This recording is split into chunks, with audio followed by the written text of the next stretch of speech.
Good evening, ladies and gentlemen. Would you please give a warm welcome to the host of the Happy Hour, Chris Lane Sr.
Good evening, everybody. Welcome to the Happy Hour with Chris Lane Sr.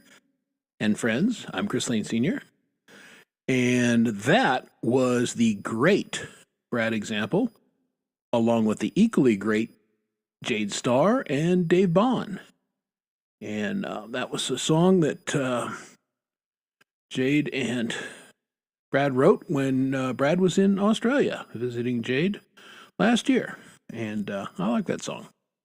I like it a lot. And Brad was on, in case you were watching earlier, Brad was on with Pete Johns, and they were discussing going to Logic, which I will be doing. Well, I've done it. but I missed the show because, yeah, my my life has gotten interesting here lately. But we're here. I'm here. You're here.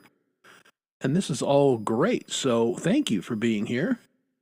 And we're going to talk about stuff tonight. Lots of stuff. But I'll start off by saying hi to the couple people that I can see in my chat. And yeah, see, did you notice that right away? I remembered to kill the leaderboard this week before the show even started. Next week, I got a memory like a mousetrap that's been sprung, but I remembered this week, so no leaderboard. So let's say hi to Doug Kidder. Hi, Doug Kidder. Mike Reese, how are you? What's going on? Welcome to the show. And Freedom Redbird, I noticed you, and welcome. I just don't see you very often anymore. For whatever reason, we just are not traveling in the same orbits. But nice to see you, and thank you for being here. Poisoned Whales is here. Poisoned Whales is often here, so thank you. Good to see you. This guy with his stuff and junk. The infamous pole vault. What's going on? How are you, man? And Allie stopped in to say, I'm going to bed. It's sleepy time. So, night-night, Allie. But thanks for dropping by. Appreciate that. And I know we have some lurkers in there, and that's cool. As I say every week, but I mean it. It's cool to lurk. I appreciate lurkers. And you are welcome to lurk as long as you like. And just appreciate you stopping in the program. Be sure, because now I'm trying to get better about this sort of thing. Hit that like button if you would, because YouTube cares about that. And if YouTube cares, you damn sure know I care. But it's nice. YouTube seems to direct a couple new people to the show every week, so the like or whatever, it's doing something. So I appreciate it. If you're not subscribed to me for some reason, you're missing all the fun. You're missing new music. But hit that subscribe, hit the like button, and then we've got that crap out of the way, and we can focus on the important stuff, which is, there you go. See, Doug's a play-by-the-rules kind of guy, mostly. And that's why he's my kind of guy, because I mostly play by the rules, except when I don't. But I have my Denver Animal Shelter shirt on. I played for the kitties today. And if you're new to the program and don't know, I go to the Denver Animal Shelter a couple times a month, and I'm involved in a program called Wild Tunes. And it's musicians that go in and play for the dogs and the cats. And the program was developed by a kid in Fort Worth, and a young guy. I mean, I think he came up with the program when he was 8 or 9 years old. But he's been taking classical piano and everything, and he noticed that his dog would get calm when he played music. So he decided to test it and started going into animal shelters, and the animals respond very well to music. And so developed this formalized program, and we're in 3 cities now.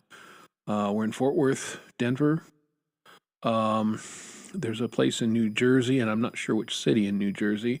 And allegedly, San Diego is coming on board this year. So, but it's a cool thing to do. And so I go down there and play for the kittens.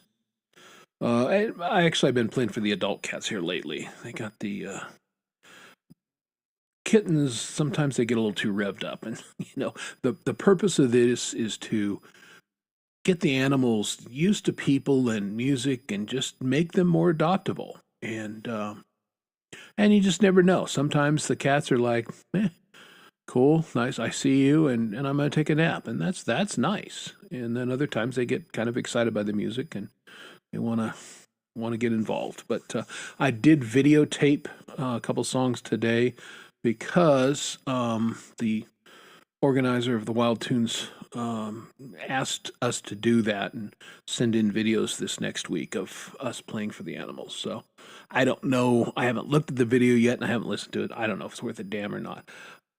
I have little mics that I use for remote recording, and I didn't think to take those.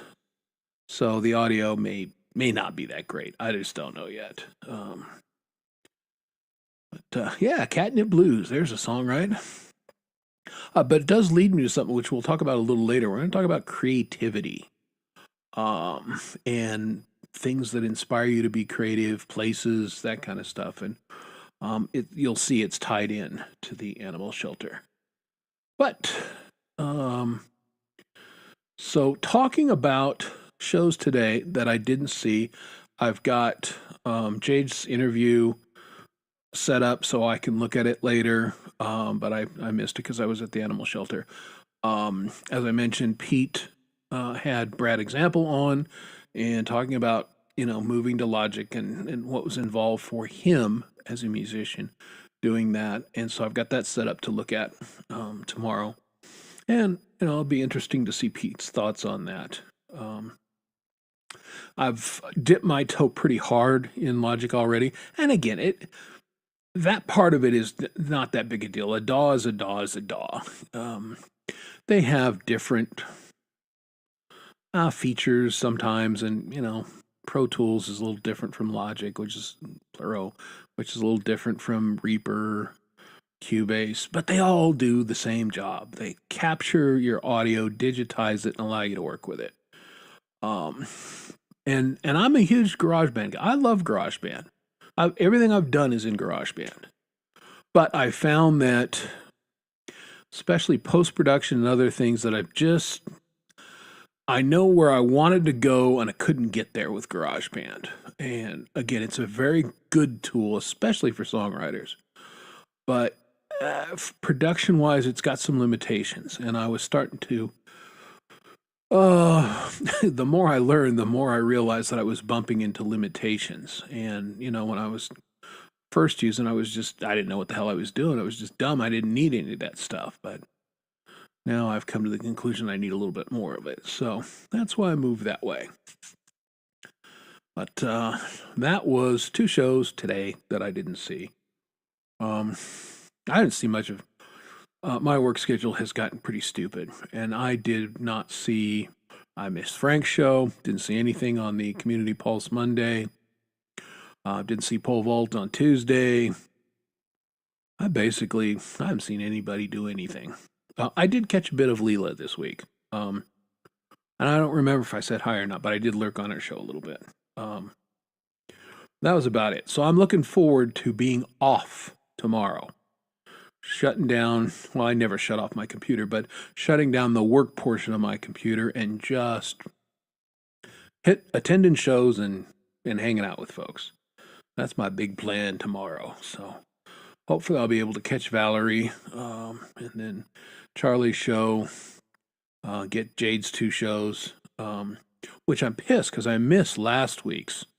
I had to go to the replay because Jade's show, Unearthed, it's a great show regardless, but it's just a little bit better live because you got the folks in the chat and you're all hearing these bands, many of us for the first times, and we're all responding together. I think that's very cool. But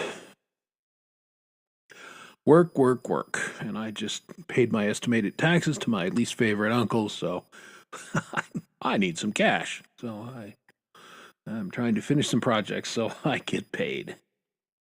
Getting paid is good. I like it. And not only do I like it a lot, but I need it. Like we all do to live. Sorry, I think I told you guys I had my implant had my implant done last Tuesday, and it was uncomfortable for probably until yesterday. And now it feels it doesn't feel normal, but it's comfortable. The bone grafting was done it seems like it's set and the gum is healed and all that kind of stuff. So, I'm not pounding Advil and Tylenol uh, 5 times a day like I was. And so that's a good thing. And I'm very, very happy about that. Let me get me a drink.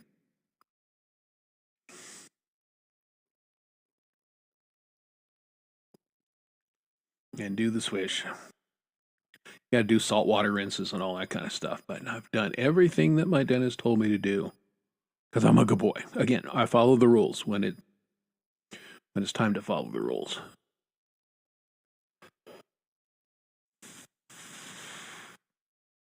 I had a thought and it went right out of my head. I did mention when I set up the show weather. I'll talk about weather a little bit. Hopefully, you guys are warm. But man, there are some in the U.S., and I know I've got a lot of Aussie listeners and viewers who are in the middle of summer down there. It's warm. I mean, they had terrible fires last. I think it's better this week.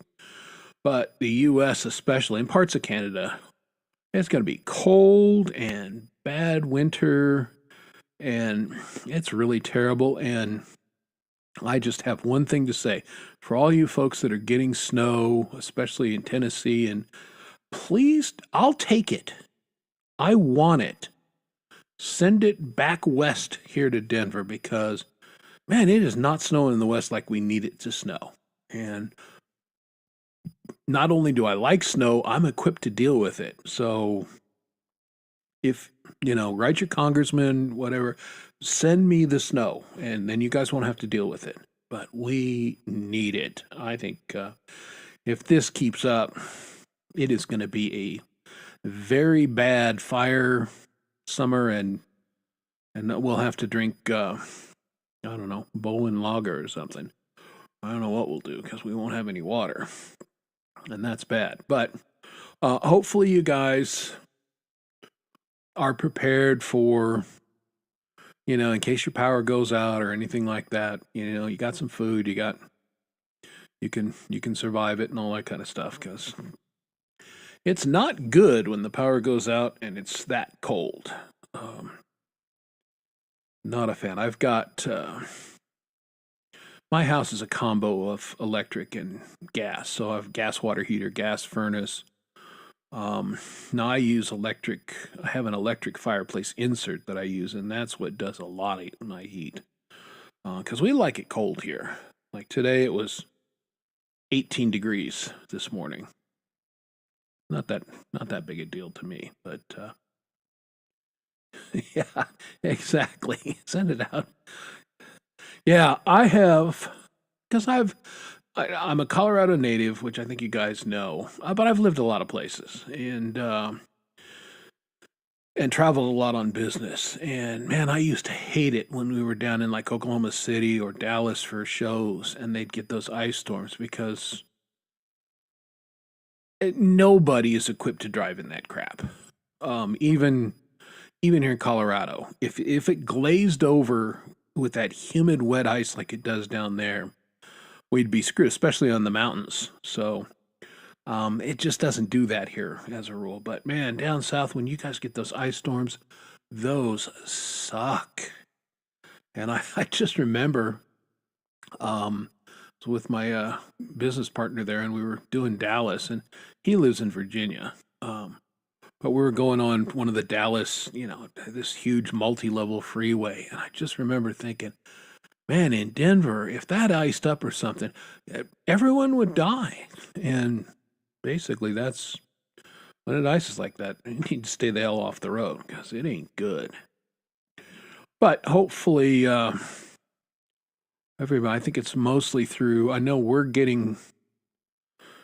it's colder here today, and it's going to be pretty cold tomorrow into Saturday, and we're supposed to get some snow, which, we've gotten like 2 snowstorms all winter so far. It's pathetic. So hopefully we'll get a little snow, and we're going Saturday for a jewelry making class. That's one of my wife's Christmas presents. I like to we don't need crap. I've got all the guitars I need. We just don't need stuff. So we try and get each other experiences. We go to concerts together or just things that we can do. We take cooking classes, although in her case she goes, it's a cooking class for you, it's an eating class for me. But we like to have experiences. So we did glass blowing on our anniversary in Steamboat Springs a couple years ago and had a hoot. It was a great time. Really enjoyed it. And so I started looking for those kinds of things for Christmas presents this year and found a wire jewelry making class. And this looks, take gemstones, and I think it's going to be a lot of fun. So we're doing that Saturday. And then Sunday we'll be watching the football. Hopefully the Broncos can take care of the Patriots and move on to the Super Bowl. I don't know if they can or not. Before our quarterback got hurt, I felt pretty good about it. You just never know. So, but whatever happens, right? But it will be fun because the last time Denver was in the playoffs was 10 years ago when they won the Super Bowl. So it's been a few minutes out here. And the Broncos are, as a football team, either really good or really shit, and not much in between. Denver has never in its history been mediocre. They're the best, or they're not very good at all. That's just how they work. So we'll see what happens Sunday. What is that message? Garbage. I don't know. Do you guys get a ton of spam on your phone anymore? I didn't used to, but I would say in the last 2 years, the amount of spam, it's just every kind of spam. And, over it. I don't even answer my home phone anymore. I still have a home phone number, and I'm not sure why. A couple years ago, my DSL was tied into it, and I actually had two phone lines, and they were tied together, which gave me my DSL. But since I went to the fiber, I'm not sure why I've kept this home phone line, because nobody calls me on it except for, like some guy with an accent today called me. Now, it came up as USPS, so the United States Postal Service is calling me. I'm like, oh yeah, I bet. And he wanted to, I think he sounded like he was Indian, or, he wanted to talk to me about my central heating. It's like, really? From the USPS? Okay. But every once in a while I get bored and I'll answer the phone, but most of the time I just ignore it. Because it's crap, and I don't want to speak to crap. Speaking of crap, I don't know if Lori's going to come on tonight or not. But her show tomorrow is for the Scots. It's a Scottish show. So that will be great, I think. Great indeed. Hopefully Hugh Caldwell will be on, a real Scotsman, and I'll pretend to be. And I'll do something cheap. I don't know. I just kind of heard about the theme. Maybe I'll wear a kilt to the show tomorrow. What do you think? Although I could tell you I was wearing a kilt and you wouldn't know. Or I could tell you I was not wearing a kilt and you wouldn't know. But yeah, it would be fun. I'm looking forward to hanging out with Lori, who I missed last week. I was struggling. I was so tired by the time Friday rolled around that there was no way I could go on Lori's show. I was just gassed.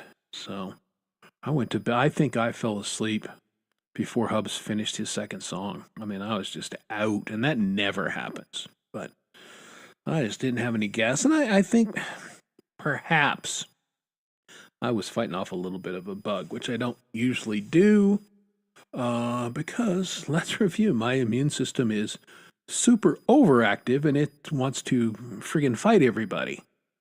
But yeah, there you go. It's like Beetlejuice. Um, but I'm on some immunosuppressants now, and so perhaps I have more normal immunity. So maybe I'll get a cold every once in a while. Um, but this is not an exaggeration, and I tell people this, and they think you can't be serious, but I'm dead serious. I have not had the flu in 31 years. I just don't get it. I never got COVID. Very rare for me to have a cold or anything. And I do take um, supplements. I take vitamin D every day, and a new study just came out.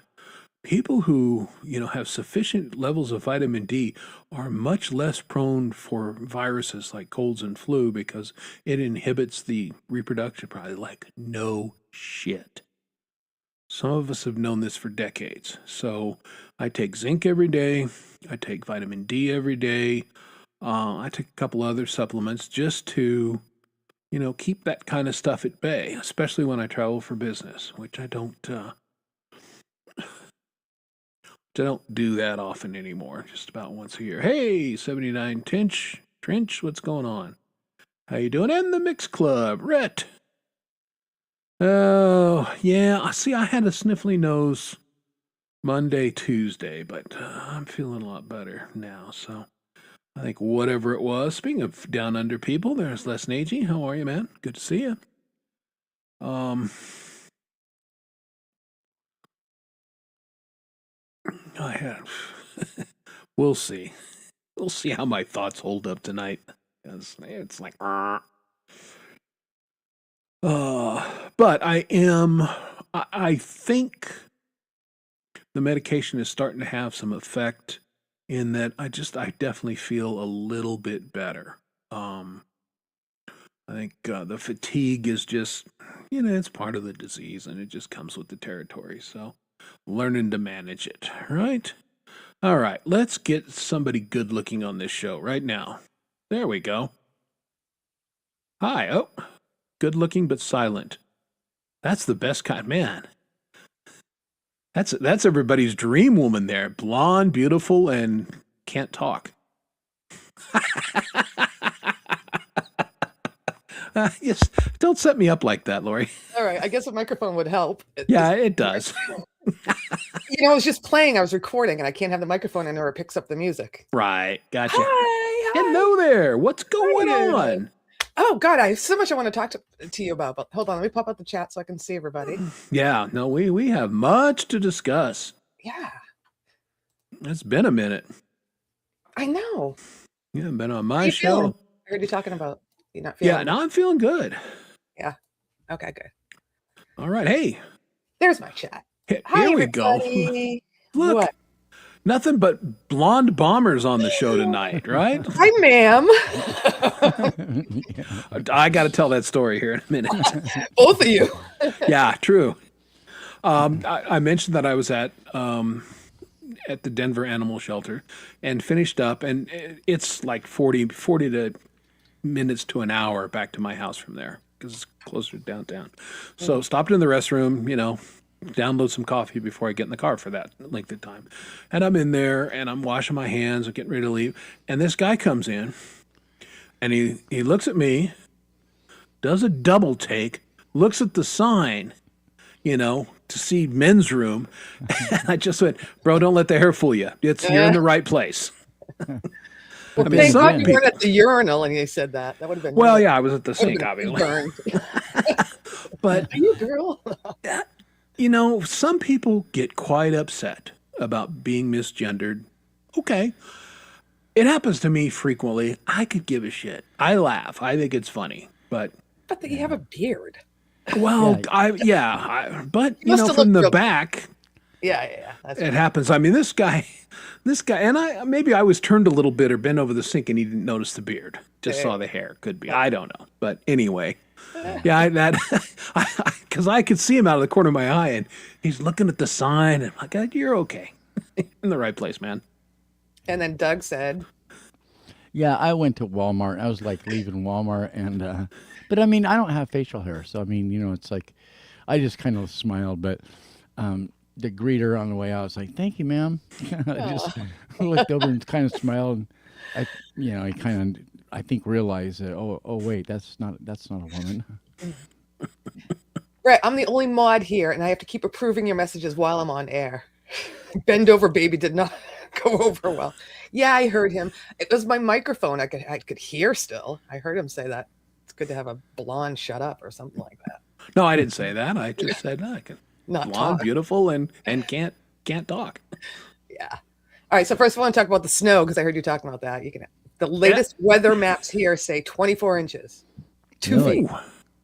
Wow. But I heard some good news about it. It's the light, fluffy, drifty kind. So hopefully no power outages. It's not going to be Okay, heavy. yeah, hopefully not. Yeah, it's that wet, heavy crap that is tough on the power lines. But We got 4 inches of that, and I was slipping all over the place because it was just like packed slush underneath it. yeah, That's the worst, and that's we worry about the power lines coming down and all that. But the fluffy stuff is okay. Like I'm not running to the grocery store. I don't think I'm going to be trapped. yeah. I got food here anyhow. But So far, just zip it, Rat. so far, Hi, Jade. no snow. No snow Knocking on forecasted. wood. Yeah. No, knocking on wood. It's No, supposed- we're not getting it out west. No. I know. Yeah, you need It's it. been you said. unseasonably warm here. In This fact, has the been other the day it was like snowiest winter it was like in a long almost like 60 degrees. In fact, well, it did all of a sudden get cold, but there was like, I don't know, it's been about a week ago. I was looking at my lawn, going, "Do I need to go out there and mow it? Because it's like it's green, it's getting bigger, and do I need to start watering or So the grass is still growing. It's not even dormant. That's pretty warm. It's not dormant. Well, now it's kind of getting dormant because we've started having a little bit of a cold stretch. But before that, it was just crazy. I had up until about 4 weeks ago, I had snapdragons that were still blooming. Oh, really? Yeah, they were like, "Huh, it's not winter yet. Well, we'll keep going." In the Mile High City, my goodness. Yeah, it's crazy. It's a weird, weird weather year. I thought I saw someone pop in besides Jade. Hi, Jade. We got the fabulous Jade Star. Today with Ron and Jenny. Oh. I missed the first hour, and then I was in there, and then everything dung in my oven, and I said, "Be right back," and I never came back. Sorry. I had a roasted squash in the oven. I had to get out and scrape. No, I thought I was going to take it out and do everything after the show, but I was there in the kitchen, so I had to continue the momentum. And I did hear earlier that Hi, Josephine. one big topic was going to be inspiration. What Yeah, inspiration and creativity. and creativity. And something that happened today on Pete's show, my name came up from Brad, and he was kind of going off on, and it was like, well, number one, it's kind of flattering because anyway, the bottom line is Ooh, new trends. inspiration kind of comes from, I think it kind of comes from within our own community, each other, a lot of times, Who else would because I be inspired by, or anybody? I mean, not inspired by Taylor Swift or like a real star. I'm inspired by the indie artists doing stuff in their room without a Yeah. big studio, like in their house, making Yeah, music. I'm inspired by the people in our community. I'm inspired Yeah. by Brad, and apparently he's inspired by me. So it's Awesome. it's just this kind of, and and then there's other things like today. I decided that I needed to up my game because it's like I'm just not doing anything, and that's where Brad starts going off on Pete's show about me. And I'm just going, God, I'm glad I ordered, because I just ordered Easy Drummer because I thought, well, I've got other things, but I've heard some people's stuff that they're using Easy Drummer, and it sounds Yeah. really good. And so it's like, well, that's just another thing that maybe can inspire me to do some more stuff, that I need to, do. So Awesome. it's just this little things here Leela? and there, but it's within our own community too that there's a lot of inspiration that comes from just Yeah. listening to other people. Well, and we're inspiring each other in different ways. Like I'm inspiring some of you to not eat sugar, like just getting to know each other. We're Well, inspiring. Jade's the first one that inspired me with all her walks and everything and losing weight. Yeah. So Yeah. other stuff too. Exactly. Yeah, it's not just all music. It's other personal lifestyle choices as well. That's right. I got inspired to take pictures of my food. Yes, you have to. I didn't tonight. Although, here's what I made. No one was. Do you guys get the ads for the Alaska Seafood Company? Yeah. I mean, They deliver the Yeah. fresh fish to you or Yeah. something. Yeah. we tried them, and so I had pollock in there, little chunks, and so I made pollock with butter, sour cream sauce, a little bit of white wine, milk, so it was kind of a bechamel, and fettuccine. Friggin' delicious! It was out of sight. The pollock was great, and we had salmon the other night. Yeah, we're pretty impressed with the quality. So Yeah, I've seen that. I don't eat that much fish, like different varieties of fish, so it wouldn't be worth it to me. Like I just like white fish, period. I like all kinds of fish. Yeah, like I wouldn't eat but- sardines and salmon. Well, I was inspired by something you posted, Lori, maybe today or yesterday. I don't know what it was, but it was something that was some kind of dish that you prepared, and it was like, it was with rice. There was rice in it, and I don't know, there was some meat. Was it my sausages? Probably. The sausage fest is going on right The now. sausage fest. I had sausage, peppers, and onions over cauliflower rice. It was. It might have been that, but whatever it was, it looked so delicious, and I thought, I need to up my game when I go shopping and get some good stuff, and Thanks. and then actually prepare it instead of just letting it sit there and rot, because it's just me.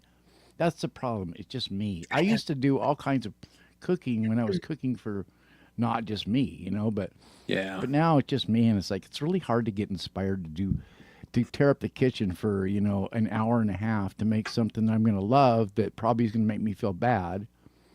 Yeah, no, it is tough cooking for when I was a solo artist in that respect. Man, I would go to the Safeway salad bar every night. I'd get a big salad, and basically I'd make a chef salad. I'd throw some ham and stuff on it. That's what I ate every night, most nights. Yeah. Because why cook? Yeah. Yeah, Well, and I then can't cook because I get most of my calories at dinner. Like I do a light lunch, so I yeah, like to have a meal at dinner. So I'm not looking to snack later. So tonight I made chicken Alfredo, which is my favorite again. nice. Yeah, instead of putting it over spaghetti, I put it over spaghetti squash, which is yummy with paprika and salt and pepper and olive oil and butter. It's perfect. See, I Let miss me having a ask garden. you, rice, is that a keto no-no? Yeah, it's starch. Okay. No starch. Well, I figured. But cauliflower rice, they sell it. In Well, a I get steam that. pot. But here's so the thing that I look at, overall. The Italians, eat pasta every friggin' day. Right. There's Yeah. not a lot of heavy Italians. You look at Asians, rice is their primary protein, and they eat rice every day. There's not a lot of heavy. I think it's the shit we put in it, the pesticides, the everything else. Yes, that's what I'm driving at. Some of that other stuff, and of It's the course, sour cream and the butter and all the other stuff. yeah. I mean, start loading it up, and then And because then we're add, Americans, if 6 ounces is good, obviously 12 is way better. and Yeah, then right. add in the membership for the gym that we never use. I mean, there's a bunch of shit like that that goes into this. Oh, I'm doing all this healthy stuff for myself, but I know I'm paying out this membership for this gym, and I haven't been there for 6 months, but that Yeah, type but of thing. it's seriously though, Doug, these other countries don't have the crap that we have in their food. I know It's that's true. straight, they're not like all the preservatives. And when I started, No, I totally 100% on that. Yeah. when I started keto, I started looking at stuff. Oh, I got to buy this online. And I'm looking at the ingredients of the stuff they're saying keto. And I'm like, it's all this crap. I'm like, I'm going to make stuff in my kitchen.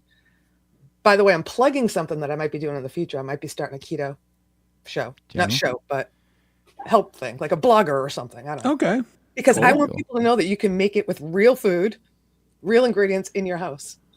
Rather There you than go. getting stuff that's all the crap listed on the back of it. So I might, I'm looking into doing that. Maybe put out I think people would be interested. Absolutely. And again, you could just stand up and go, hello, it worked. Like if you go to Oprah's diet book and go, I'm sorry, you're a giant fat ass. You can't teach me anything. Yeah. Hey, hi, Jade. Oh, Yes, Jade. Hi. brand new dreads. Yes. Can you hear me okay? Yes, we sure can. Yeah. Good.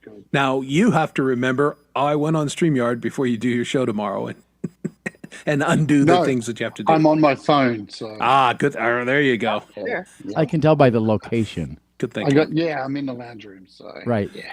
Oh, the lounge room. All right, sporting new locks, Uh-huh. The fresh locks. I love your place. lounge room. Yeah, nice. That's Love the that. sex- Those lights, the- yeah. The green screen sex thing. Yeah. I mean, Screen, I didn't even hear you say it. I saw Oh the my dildo, Yeah. but just had my hairdresser come out. I haven't seen him since September. Huh? He's really cool, eh? His band is awesome too. Oh. Such a good band. His band is on Tomorrow's Unearthed, by the way. Oh, Cool. well, very cool. Yeah. So when he does your dreads, are those extensions? Or is he just No. like fix them No, for they're you? all real. Like, So what's he- what happens is these grow out, Yeah, so you got to tighten them up. and And he just teases them all up and fucks them all up, and so they're Yeah, all yeah. tight. So Yeah. they're all tight, yeah, Ooh. right? That's So so- like cornrows almost. Yeah. yeah, you can tell that it's So, not I got a question. toit, Yeah, like a it toiger. hurts. It's do you have to really- So do it you have to must- go like for a long time without washing your hair before you get No. dreads? Or No, is that no. is that the big ones? That's the big That's ones, real right? dreads. No. right? No, these are real dreads. No, I know, These are but real I'm talking about the really fat ones, like the huge ones. Yeah, I only don't have fat ones because I don't have the type of hair that does that. But they're Oh. still dreads. They're still exactly the same. But no, you wash them. Okay. Every You day? just don't. No, not at all. But you don't wash them with. You just don't use conditioner. Just use soap or shampoo, right? Yeah. You don't want to make them soft. You just wash them, right? You want them Okay. clean. Yeah, just keep them clean. There you go. You know. I was asking ChatGPT last week, my buddy ChatGPT, who knows me so well. My hair's been very flat lately. What should I use? And so I got a Pantene clarifying shampoo. I feel like my hair is fluffier now because I had to clear out all the gunk.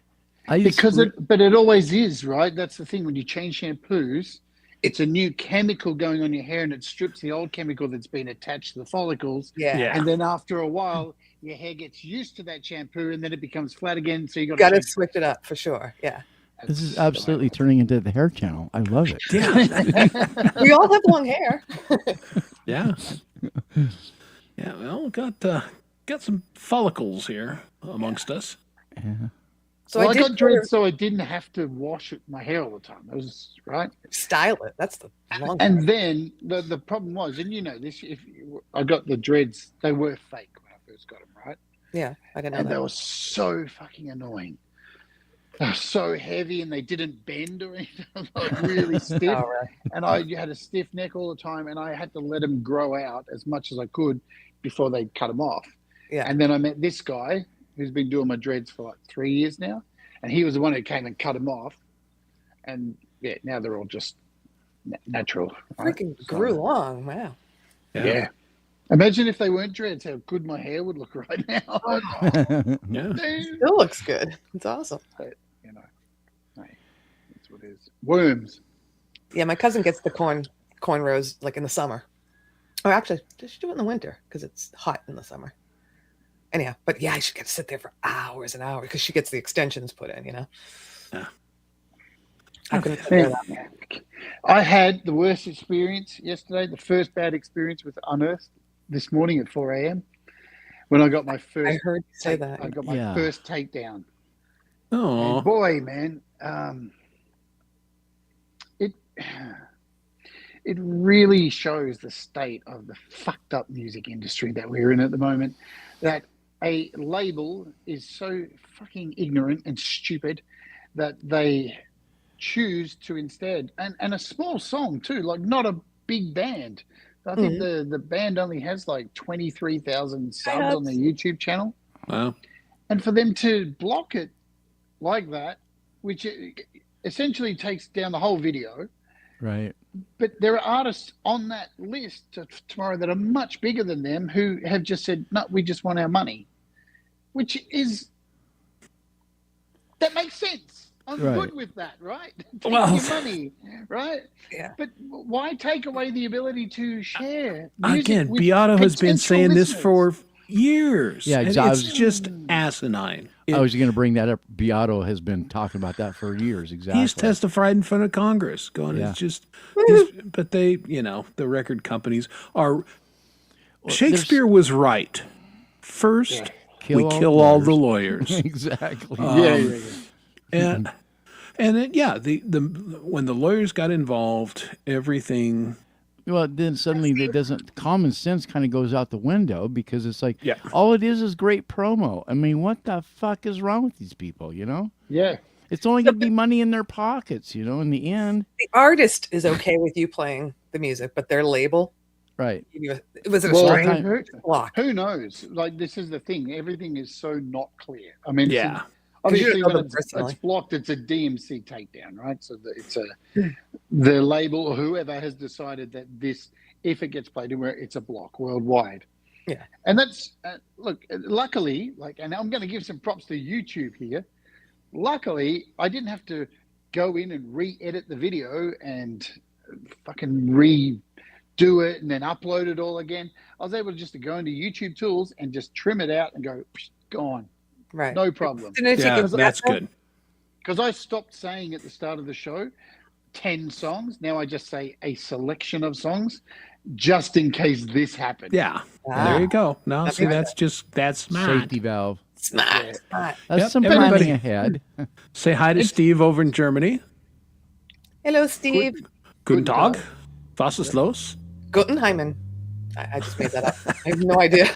Gesundheit. Hyman. Gesundheit. Do you know what a hymen is? I think you just said good ass. Not in a long time, Jade. Not in a long time. I can't remember. Well, Guttenheimen. that took a turn. Quick Thanks, leave it. Steve. Giving us a little. Yeah. So, Jade, no. So when you cut that out, because I had to do that before, did it disappear? The chat? Oh, no, there's no chat because it's a premiere for tomorrow. Oh, it's Yeah, for see, tomorrow. Jade's got. Oh, I Yeah. thought it was So last- the chat will still be there, right? When it's a premiere. Oh, so they why- caught you before it even went freaking live? Well, that's why this is part of the reason I'm doing it as premieres instead of live, because live, then they can remove the chat. Yeah, you're afterwards, you're then hosed. right? The good thing about live is you can get super chats, right? You Yeah. can get the money, and then when they cut it and you get done at the end, you've already made some money, hopefully. But with this, what happens is they get you, and then they ping you and go, cool, claim, and then I can no longer get super chats, but I can get memberships. So Really? they kind of let you get memberships but no super chats. That's cool. Yeah. But yeah, at least you get a warning saying, hey, look, this has been pinged, it's been blocked. You can go in, chop it out. As soon as I chopped it out, it revalued for 20 minutes and then went, cool, everything's done. And Huh. it's Yeah, now and just so Nice. you guys know that Oh yeah. Okay. if you put something unlisted, even they're still looking at it. Oh yeah. Yeah. While Oh, it's yeah, uploading, they're going through it. Oh yeah, Which is good. Yeah. Even if you've had something up, so there's been opening hours I've done where I've done a full covers, a whole bunch of covers, like for those opening hours, and we've got and thought, I wonder why only 3 songs got done, because I did some pretty popular music there, and then 3 years later, out of the blue at 2 a.m, email from YouTube, Ah. ping. It's like that's from Oh, 3 really? years ago. What is They are happening coming here, at you What is late. happening? Yep. Yeah. I've been getting ones late too. Because you got to be careful too when I You're right, Hubs, yeah. interview people and I kind of go, oh wow, I never got claims for their music. How cool is that? And then all of a sudden they change providers and go Yeah. from say DistroKid to CD Baby, bang! Then you get all the claims and you're 2 like, years later. fuck, what the Yeah. hell? I don't care. Hey, look, I'm all for artists getting their pie. They made the song. they Oh yeah, deserve it, absolutely. right? That's why I have a sponsor Mhm. to cover my work, and then afterwards they get their money, whatever. Makes sense. No, Yeah. absolutely. That's the thing. They don't seem to get. None of us care. The artist should get paid. Yes. Nobody has a Yeah. problem with that. My issue, like everybody's issue, yours, Beato's, everybody else, is like if you're exposing an artist to potentially a new audience, and you're going to stop me from doing that, that's where's the just sense in that? asinine. Yeah. But like you said, Dennis DeYoung got the most play ever on your show. Even though that's not why you were taken down, but we were laughing. We're like, Why would you take us down for Dennis DeYoung? No one watches this freaking. Nobody gives a fuck about Dennis DeYoung, and now we know why. Yeah, he got more mention then than he's gotten in the last 5 years. Oh, come on. That video is fucking awesome, though. It's cheesiness to the max. The old high school guys playing football again. That song is garbage. I don't even know what song it is we're talking Is about. this the train to Desert Moon? Desert I Moon. heard you stay. Yeah. Well, his My stuff is always dislike so for that bozo has almost no bounds. Whoa. Well, there's And I'm a reason huge why- Styx fan, but I never liked that guy, and I was thrilled when they fired his ass. Yeah, that was why Tommy Shaw wanted to punch his lights out all the time. And you love Tommy Shaw. We know that. I Well, he's a love guitar Tommy Shaw. player. I Well, mean, because come he's on. got talent. Yeah, he's got talent. Poor Dennis. Oh. Yeah. Hi, Keebler. Keebler, danger. Hey, Steven, what's going on, man? How are you? And Steven Sheets is here. Cool. Yeah. And the Keebler. Oh. Yeah, well, and you know, you're going to get claims because, you know, it's somebody else's work. That's not a problem. You know, whenever I Yeah. play, we don't care. But yeah, sometimes they'll knock you out of a country or something. And again, if I get banned in Russia for something, And Belarus, who cares? What? That's what most of them are, though. Why? sit on it, Vladimir. I don't give a shit. It's because of the war. It Ah. started when the war kicked off. All the record labels decided to boycott Belarus and Russia, cut them off, right? So that's Yeah. why. So if that war ends, those claims will disappear. Yeah. Okay. So yeah, I don't want them listening to this music anyway. Fuck them. Well, see, here's you say that, Chris, and I look at my statistics and go, wow, Russia's like 6th in my top viewing. Really? Yeah, no, it's channel. interesting. Maybe I should, be more concerned about that. Mine's USA, Canada, and Australia. Yeah, For viewing. mine's I don't look at things. I should. USA, UK, Canada. Australia is actually lower than everybody else for me. It's Really? way low. Yeah, because my show's on early in the morning here in Australia, right? Yeah, Who's it's up up at 4 that a.m. hour except idiots like me and Coldacre? Yeah. Right. Cold taker. Yeah. Yeah, I just He's look up at early. music stuff. I don't Yeah, have for to- work. Well, he's got to go to work.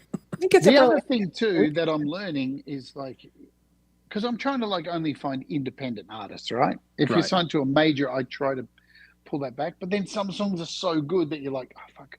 Yeah. They're signed to a major, but it's a smaller version of the major, so you know they're still not getting a lot of push Mhm. because they're not on the major of the major. Right. But like with this claim, the block I got, it's for a record label called Century Media. They mainly do metal, and they've been independent for years. Turns out last year, Sony bought them, Yeah. Oh. and I'm starting to see more and more these smaller labels that say independent are actually not independent. They're owned by a sub-layer and a sub-layer that goes back to Warner. It's like, wow, they really do own everything, don't they, scumbags? Oh, yeah. Yeah. Ain't that the truth? Just for you, Gary Hubbs. Did you notice no 18 leaderboard? Yay! You Yeah. did it. You I did it. did it. Next week, who knows? But Who knows? She might forget again. this week I That remember. was to start to show off too. Yeah. Cool. Yeah, I was on it. Well, since we've got all of these artists here, I want to spend some time talking about creativity. You know, what are there places that get your juices flowing? Is there methodologies? What and I bring this up because I'm sitting there and I'm playing for the Cats, and I'll be damned if I haven't come up with 3 or 4 songs or riffs. There is something about the acoustics in there and Nice. that it's very gets my juices flowing, creativity. And I often find, well, you've seen this for a couple years now. I go off on vacation with the wife and I come back with a song every time. So Wow.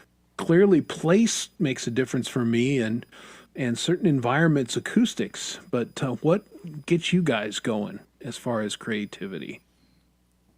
You ask in the chat.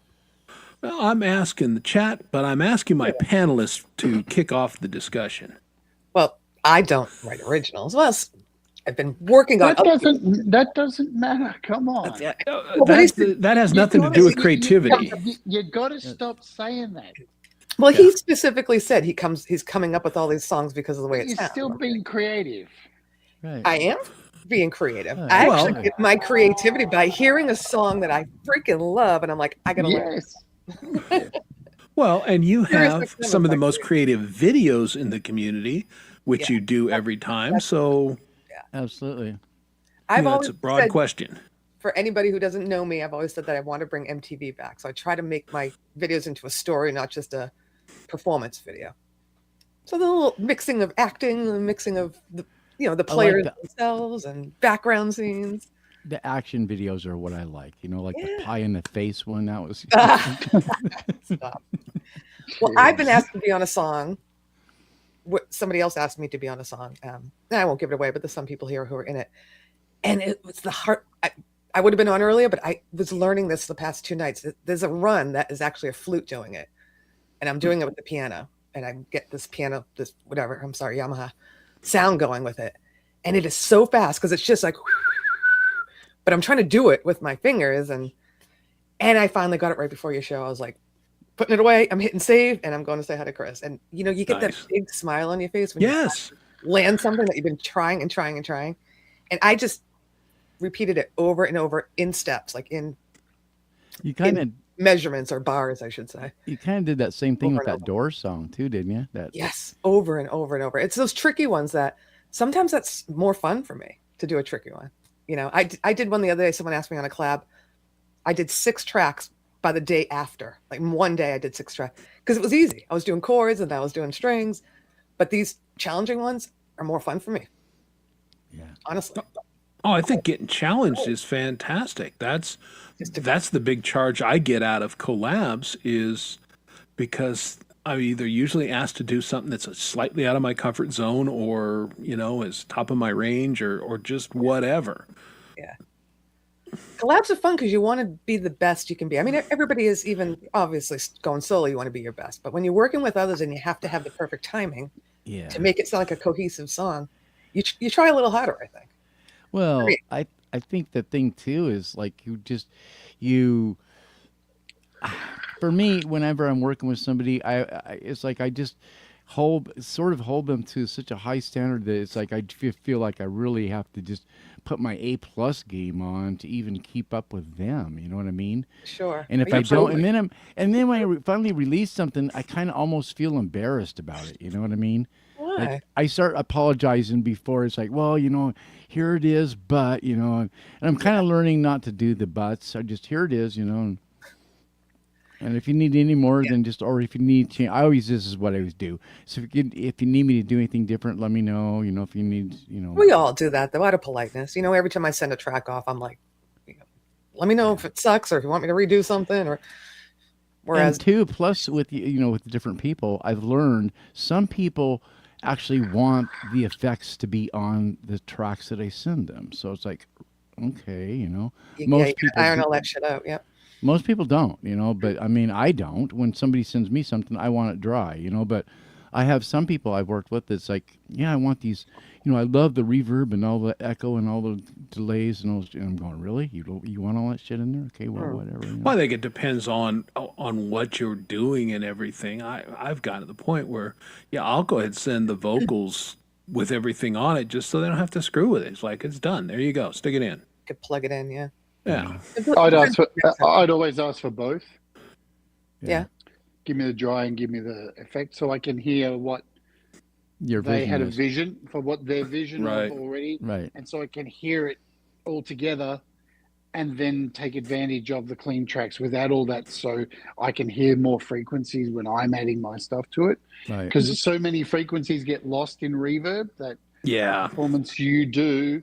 This is just me, right? And because Liz did that with me. It was really good. She's one of the first people I never had to coerce into doing it. I just got this huge zip folder. I'm like, holy shit, 2.5 gig. What? What is in here? Thank you, There's everything. the Ark of the Covenant's in there. And opened it up, and there was all the stems clean, all the stems with effects. It was like, and she even set the effects track. I was cool. like, oh my god, there's a bus track in there as well. You kidding Yeah. me? That's so good. Yeah. Yeah. I've done it that way as well, but for what we're doing, a lot of times we're trying to sound like, Bob Seger or whoever. It's like, Hi, I'll just Shelley. do it, and so it's done. And you A don't lot have of to times I'll fool have it. buses just because I want to, and I'll use those for like my effects. I'll have buses that are effect just because I want to, low high pass filter on the, so I can get rid of all that low rumble shit on the reverb and crap like that, so I can clean things up. Because if you do that, you can really make a polished sound. If you leave all that reverby bottom end roaring rumbly crap, you can really make a mix sound like shit in a new second. Absolutely. Yeah, I love the dry tracks because there's more frequencies to move around. Well, But so hey, you do what you do, right? You know what I did tonight? Because I'm singing more. I don't have, I have a small room. Well, it's kind of big, but I got a window behind me. I don't have the right acoustics for it. And then you guys are all talking gear today, and I was like, I'm getting a new mic stand. I'm getting a desktop mic stand. I don't need this big arm. I am getting a isolation cradle to go around my mic. Okay. I put a curtain over my window for when I sing. And I put a soundproof foam on my wall. So I think my vocals, whoever's going to mix my vocals is going to be much happier because I'm going to have probably a better sound, I think. Because everything's been bouncing off my walls and my windows and the glass and the blinds. That's kind of a pain. So yeah, I'm doing very minimal changes, but something that I think is going to make a difference when I record. I hope. Well, let me tell you about this product I'm about to review this week. You said the other day, what is that? I have no. I was like, congrats. What is it? this solves that kind of problem. Oh, right. So basically, my room's treated, right? So it's got some foam in there, but then I don't know what I'm doing. I'm not an expert on doing all that stuff, right? So I've just put them up in pretty patterns, and it makes some kind of. It looks okay. I'm frozen. Right. But I'm sure if I had somebody come in who was, smart in that kind of field, they'd go, oh, you've got bass traps in here and this is happening here. And instead of me buying monitors that will have like correction, that's why I reached out to IK Multimedia and said, can you send me one of these? So basically what it does, it's this little box. Let's see if I can get it out. You plug it in between your monitors and your interface, right? Geez, they pack it in hard. So it's a tiny little box. Hi, Charlie. There. Yeah. It's got ins and outs, so the monitors go in and the speakers to your interface go there. And you get this little microphone. Here it is here. This tiny little microphone, if I can find it. There it is. And they make you set it up in different positions around your room. You get a little mic clip. So this is for sound. Okay. And you get this microphone, this weird little microphone. And what happens is you connect it to the monitors and you have to position it at each monitor. And it makes this weird high-pitched and goes all through the frequencies. Yeah. And what it's doing is it's taking the frequencies out of the monitor, picking them up in here and trying to gauge the reflections off your wall, right? Ah. And then what it does is it sets an EQ curve in your room to compensate for the problems in your studio. Wow, that's so perfect. If you, cool. Let me know. Have very high tech. I can't wait to do a show on it and see, because I have really good monitors, but it's got to that point where I've watched so many videos on like, do you have the right soundproofing? And I second guess my monitors and go, that sounds good to me, but maybe it sounds shit. Well, what I was reading when I just did this one pad, that you can over pad your room. Yeah, absolutely. It would be like sound like you don't want a totally dead room. Okay, Doug came back. So they were like just a couple of changes. Hey, there's Doug. Now you're moving and everything, Doug. Yeah, my camera kind of froze and locked up. So These things actually work. So they sent me a while ago the ear ones, so they're for headphones. Yeah. And it made my mix for that song, The Maze, I did with Denise. It's one of the best mixes I've done in ages. Nice. So if I can do the same thing for my monitors, Nice. I'm down with it. Hey, if technology can do it. But Well, yeah, that's- because that's- nobody's room is that's- perfect. Even Nobody's. and even studios.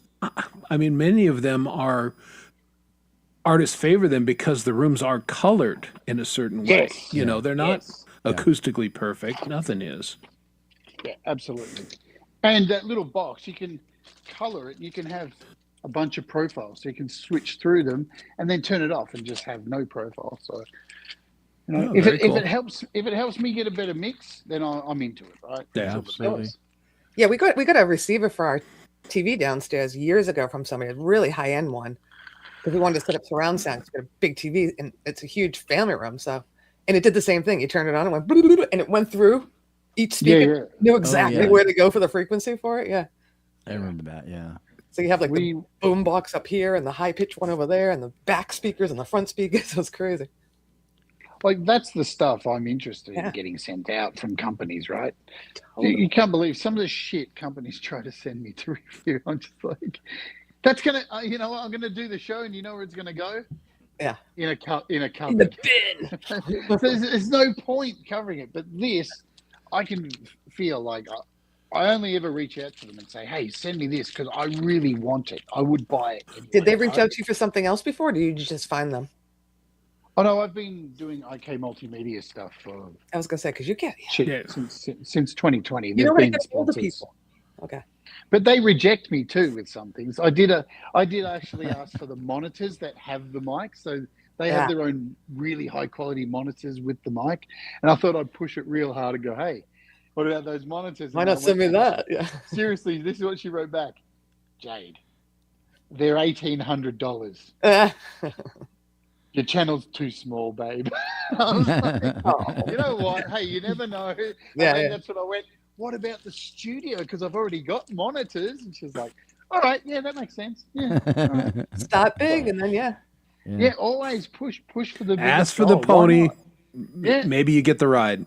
Get the donkey, right? Yeah, I've heard that one before. I've heard that one before. Yeah, always push hard, right? Now, but if this works as advertised, what a great tool for those of us who are, you know, like you are, that next step up for a home studio, and you can, you know, get around some of the goofy acoustics and everything and really have a good baseline for doing mixes. Yeah. Yeah, look, I think with it too, like they do say, if you have a room that's completely untreated, say this room I'm in that's really Like mine. echoey, right? It will not give you the pro Yeah. studio thing, but it will make it better. Like, Yeah. Yeah. It can't be worse, right? That's the Yeah. thing. It can't be worse. So Right. Well, that's why I was thinking in my room. I'm like, just small little additions, you know, just like will help what I've been singing or trying to sing and record with nothing. So it's going to Yeah, sound but a little better with one pad and covering my window, you know. It's What's like, unique with what your little area, Lori, is you have an angle going on there, and that's kind of a cool thing for you. I mean, that's a cool thing for but this? I'd be singing into That's- that angle. yeah. Well, I was told by I'd be setting the ChatGPT mic that up and singing into the angle. I was told by ChatGPT that that's actually it's reflecting more, but it's a good idea. It's a great idea that I have a bed behind me because that's softening it. Yeah. Bed and pillows. I was like, all right, cool. Coats, curtains, doing it in a wardrobe, splitting the clothes apart and standing Yeah. in the wardrobe, better than any fucking recording studio, That's cool. Yeah. Yeah, nice and right? cushioned. Yeah. Just- Yeah. yeah. Even I like do that, have I do have my mic angled that way, and that's where I put the pad. So maybe that's, and I usually do sing this way. You know, I'm in Audacity, and this is where the mic is. So, but look at I even got a pop thing, which I've never used, and I'm like, oh, I should pop Yeah. pop thingy. Oh, you are becoming a singer now. Well, Yeah. well, the song I just nailed the flute solo on. I'm actually doing backup vocals too. So Should we tell her what the real name of it is? pop filter. No. What is it? Plosive filter. No one freaking knows that. It's, But I it's for yes, they do. It's for plosives. Plosives. can you hear my P's Plosives. and my S's and my T's? Plosives and B's. B's Sibilants. are just as Bees, bad. Sibilants. yeah. Sibilants. Those are symbolists. Yeah. Symbolists. Explosive. I always Plosives. thought that this did that It It helps. does. until I read tonight that like, yeah, but it's not. It's still if you have hard plosive, it's still not going to get rid of all of it. It's going to mute some of the sounds, but not Yeah. all. Of it. So now I'm It'll going to use mute both. reflections, but yeah, the plosives stop this. The Yeah, B's, the I T's. have one too. I just kind of quit using them. Just And if you add one try more not to seem layer, like like an idiot. a pair of pantyhose over your head at the same time. Yeah. For real. Yeah. And Lauren, you can could rob save a 20 bank too while you're at it. You know, it's great. Right. I can tell you the first few albums I ever recorded were just a coat hanger with a pair of pantyhose over it. Yeah, that's what he used to use back Because in the day. that's what it is. That's Yeah. what that Oh, this is a real thing. right? Oh, okay. Hmm. Yeah. Yeah, we got all high tech Timo here, but yeah, that's back in the Yeah, it's day. I want to be able to get my inner ear things in though with the the DIY days. I went over my head. You don't need to put them over your head, Laurie. You're supposed to put it over your whole head like a robbing a bank. What No.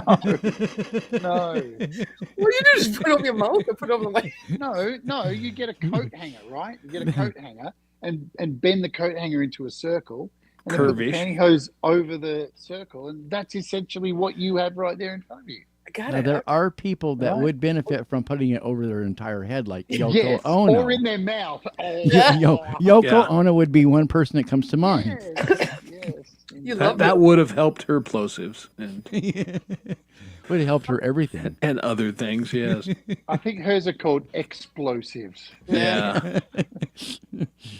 Oh no. So you're talking about spaces, Chris. I was going to weigh in on this. It's interesting, right? For me, I tried to spend my whole life to try and create a space like my studio. Mhm. And now that I have that studio, it's funny. I get in there and feel like I don't ever really get inspired to be creative in there because I feel like it's an office. Yeah. I And remember. I'm Yeah. expected to do work. And whenever I'm in there, I don't feel creative because I look and see the computer that has emails waiting and go, fuck, I got to do stuff. You got to So do work. Yeah. in this house, I've tried to create different spaces. Like out here, just next to me, this little concrete thing. I've normally got a little beanbag out here I sit on and play guitar. Nice. Then this little space here, like it's a square section with carpet. And this is my little jam thing. I've got a guitar thing. And then I've got the little veranda out there, which is blocked off from my neighbors. And those are like three spaces I have that Awesome. two are outside. And that's where I write everything. That's right, because, there's echo in here as well, where the Mhm. studio's dead as a doornail. Right. And- And that makes Oh. sense.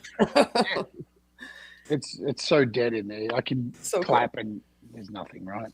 Yeah. But yeah, it just, I was talking with the hairdresser when he was here. We were talking about spaces and we both have the same thing. He's built a studio. I've built a studio. He goes, every time I go in there, I just feel pressure.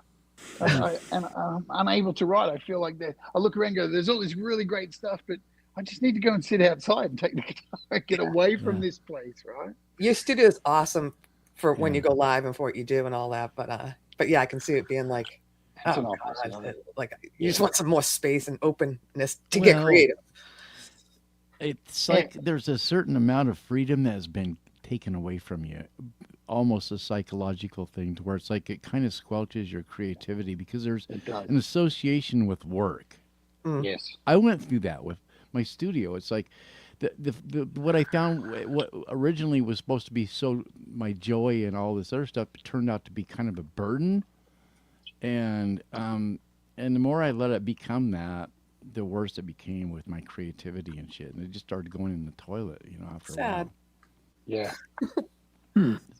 So I get Yeah. what Jay's talking about, I mean, That was one of the reasons I got this house. I looked at the room for the studio and went, oh, that's perfect. I can see the whole, because I already had the studio at the old house. I could see how it would work. But it was more, when I saw this lounge room and this huge open plane was like, holy fuck, that's like a artist studio. And, I've got the green screen, I've got a computer here. And it's the escape studio. There's a PlayStation. You can just Yeah. do whatever you want. And you're right. Like the other thing is, Doug, when I go into the studio, because there's all those blue lights, I get really relaxed in there. I do just sit in there sometimes and listen to music, and I'm not creative. I listen to more music in the Too studio relaxed. because of and I work in there too because the lights are so relaxing to actually get stuff Yeah, done. lights are good, sound is good. I can see that. And it's just dead in there. It's quiet, but in here, fuck you clap and play guitar. Oh man, it rings out. It's beautiful. You I would know, never there's record anything in this room because it's Yeah. I would love horrible. to sing in the bathroom, but I don't have an interface there. Well, you I just- think there's the another reverb. aspect. There's another aspect to it too. It's like when we achieve when we set goals for ourselves and we achieve it, and then we get to the point where we're supposed to be living this whatever it is we've conjured up in our minds of what it's going to be like when we get there.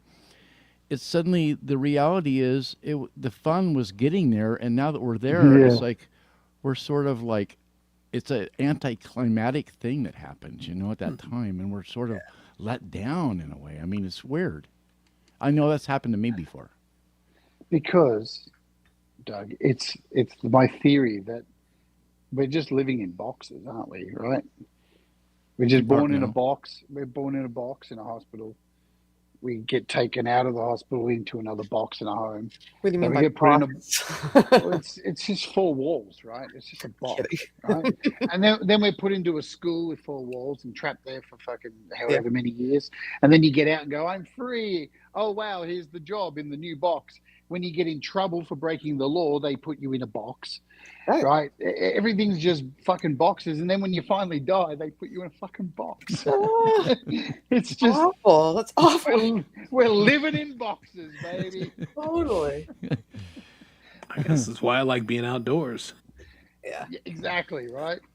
Yeah, but to your point, now that I think about it, I don't know that I've written a song in this space right here in several months. I think it was at least the inspiration. I always recorded them here, obviously, but I think the inspiration was usually somewhere else. Somewhere else. Yeah. Either on vacation or, like I said, this little kitty room. There's something about the reverb in there. It just, and I'm just noodling for the cats while I'm figuring out what I'm going to play. And, I'm coming up with little riffs and little ideas and things. So something think to too, that.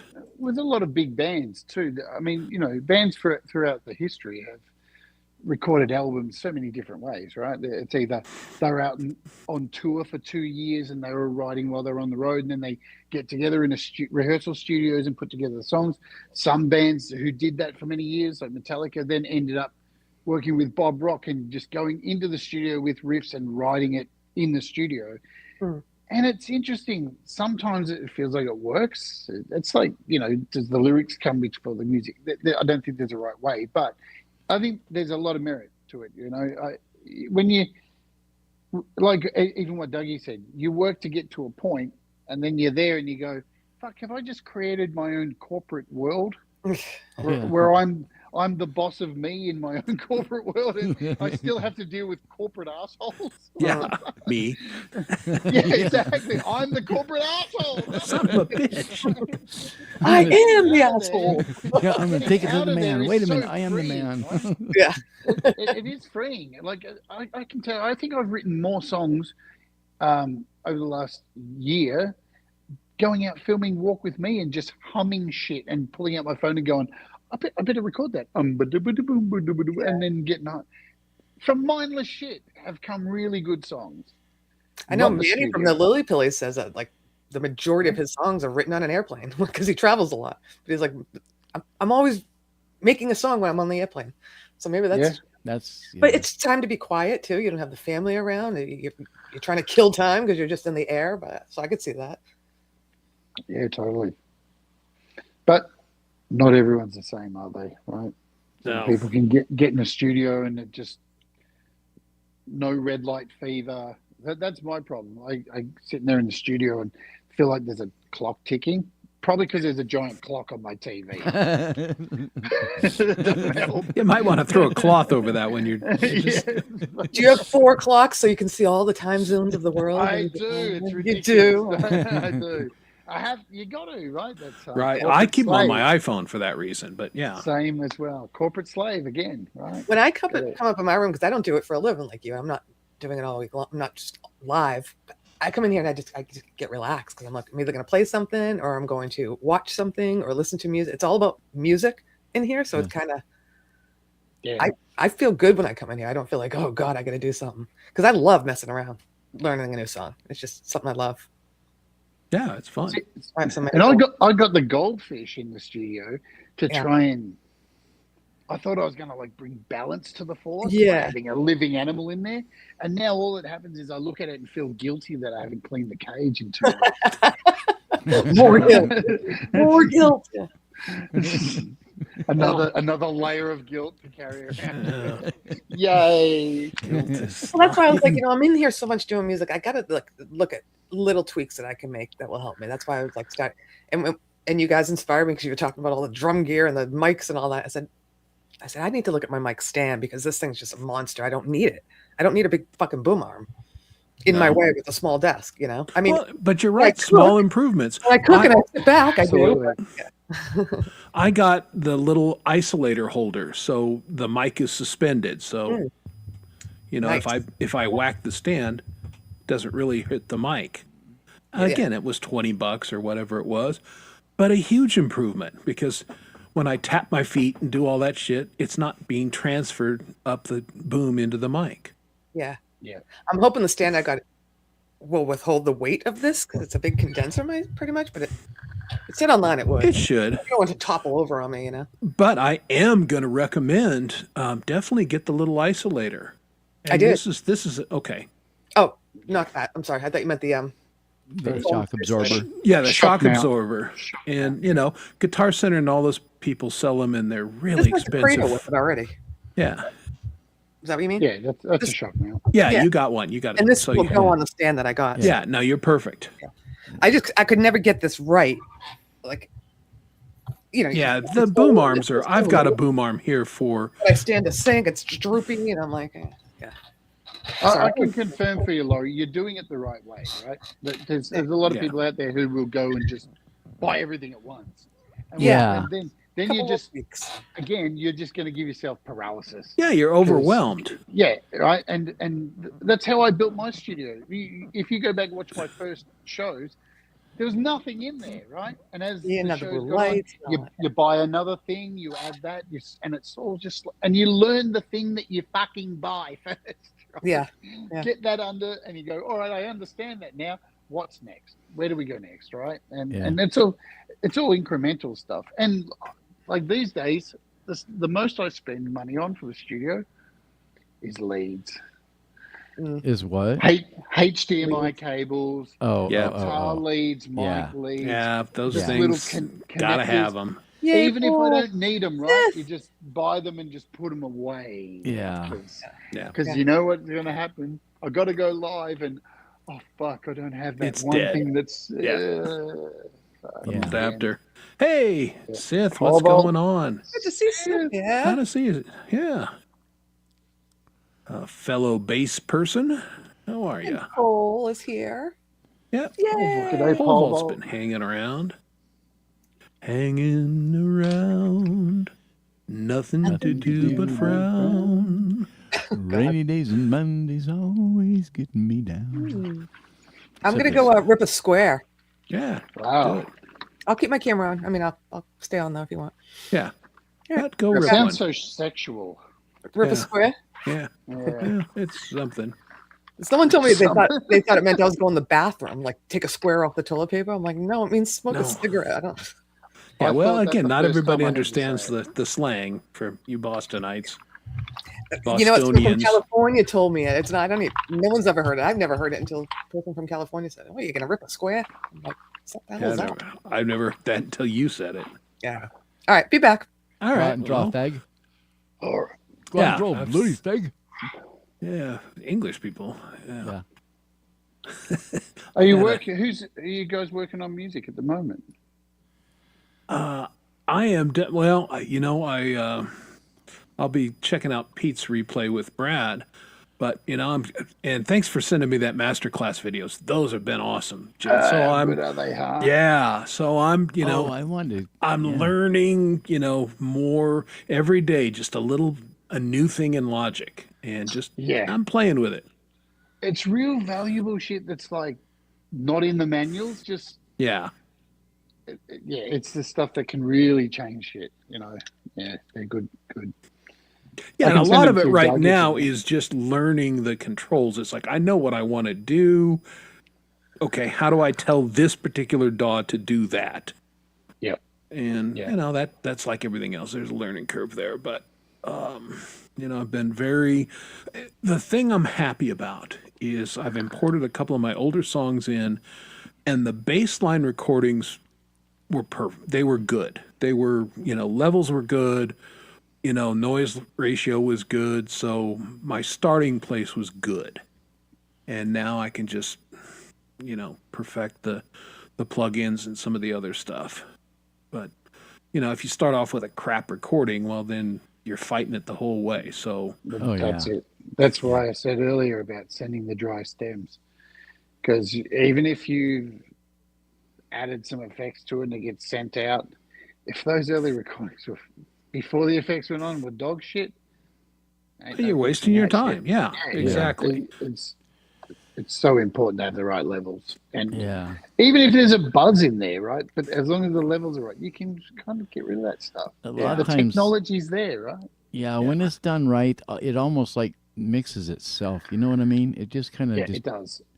you don't have to really do much. I mean, it just kind of falls together. Yeah. That's if you watch, like, I'm not saying I'm an expert or any way, but when I go live and record stuff, I'm just going bang, next track, let's Yeah. do the next track, because I can see they're all like right, and Yeah. they're all mixed themselves. I'm not even touching the mixer, right?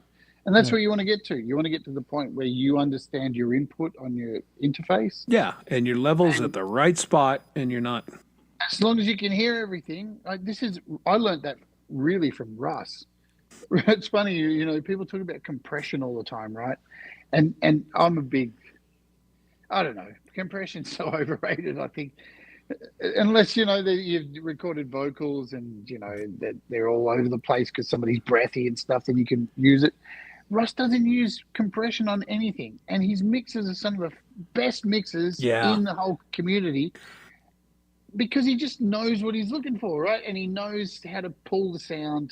Yeah. Everything's very precise, and I sit there and watch him sometimes and go, "Fucking hell, dude! I don't know how you do that." Yeah. I want to Well, get to yeah, that he's level. got the right ear for it. I definitely agree with. I've gone and I'm pulling stuff off left, right, and center, and I also do this. I listen to the vocals dead raw to Yeah. know, where Yeah. I'm at on things. And Yeah. I've started to do it with guitars too. Like just nothing on there. No amps, no nothing, just what does this sound like and let's build from here. Yeah. I Usually about always the only. record with reverb. That's about it. Just with a reverb. Very good. Sorry, Yeah. Doug. Yeah, and I Um. record with it just so I can hear it, but I'm not Yeah. I'm not putting it on the track. No, I no way. that's the next thing. Being in Logic, I've started to put that on the buses. So Yeah. again, it's a dead raw vocal, and then I'm starting to add in a little bit of effects at the tail end. About the only thing I really ever use compression on, as far as like consistently, is vocals. Yeah. Yeah, of course. But I mean, sometimes bass I'll use on bass, but I seldom use compression on guitars, and and drums. Um, a snare, you can shape the sound of snares with compression. So sometimes I want a tighter snare, so I'll use compression, but it depends on the song. I'm the same, Doug. Compression on vocals. And the only other time I use compression is for colorization, Yeah. for stylistic stuff, right? If you're doing some kind of dance drum. Then you can push it with a compression and overdrive Right. it and get color that way, right? Yeah. And that's really that, because so many compressors now mimic old school real world compressors that did that naturally, right? Right. I mean, half the equipment that we use today came from test equipment that was used to like test electronics and test fucking street lights and bullshit. Yeah. And they just were like, hang on a minute. Oh, if you apply it to music, that's a compressor. What the hell is going all this stuff came from a mistake, from gear that was used for other shit. Yeah. And that's why you would see like the Beatles and stuff take certain compressors and push them a certain way to create textures and flavors. And that's what they sell to us now with plugins. This compressor's from this one in the 1970s that has this particular flavor. So it's not actually doing the thing that it's supposed to do, which is like bring the lower things up anymore. And it's actually just creating Coloring filth and noise and flavor. Yeah, noise. It's a bit That's of a an good term, effect. because that's a lot of times what you're getting is noise, Yeah. Yeah. The ones that crack me up are the ones that are like the space things, where they're fucking just playing with phase basically, and they're, oh, this is stereo, and it's like, fuck, it's just you're sort of like splitting the two things into mono and then sort of shifting them apart from each other relative, and you're getting them out of phase from each other. It's like, you're creating the illusion of space, right? Exactly. It's like, and you can hear it. It's like, it's not right. It sounds kind of fucked up, but I mean, really good companies have figured it out to where they make it a lot better now. But I mean, there's some companies that still come out with some pretty crappy sounding third dimension, but sometimes you want that kind of that lo-fi bullshit, so I guess whatever your application is, So I always tend to give away my secrets on the show of what's happening on my channel, but I kind of mentioned on the interview today, this week's rant is called the final rant. Yeah. I need a break from ranting, right? I feel like I'm starting to fall into a hole with it. I'm starting to just cry about negative shit all the time. And sometimes when you feel like that, it's maybe time to make a change. Not that the rant will ever, it'll make appearances or whatever. It'll be somewhere around. But I need to get back to I don't know, providing something that is a rant, but you walk away better off for it instead of just I can see that. Yeah. Yeah, Well, I I'm mean, starting a new the series shout called at clouds feels good a lot of times, but It does. eh. And it's funny, I can be funny, Yeah. and it's a chance to blow off some steam, but really, with anything, shit gets stale. So I'm starting a new series called How To, and each week it'll be like how to compression, how to EQ, how to eat right, how to whatever. It's same kind of thing, but it's focused on one thing, and just not only just how do you do something, but the history. Where did it come from? Why do we have it? Why do we feel the need to buy it in so many different forms, like compressors? Why do we have to have all these compressors? Why? What's going on? Yeah.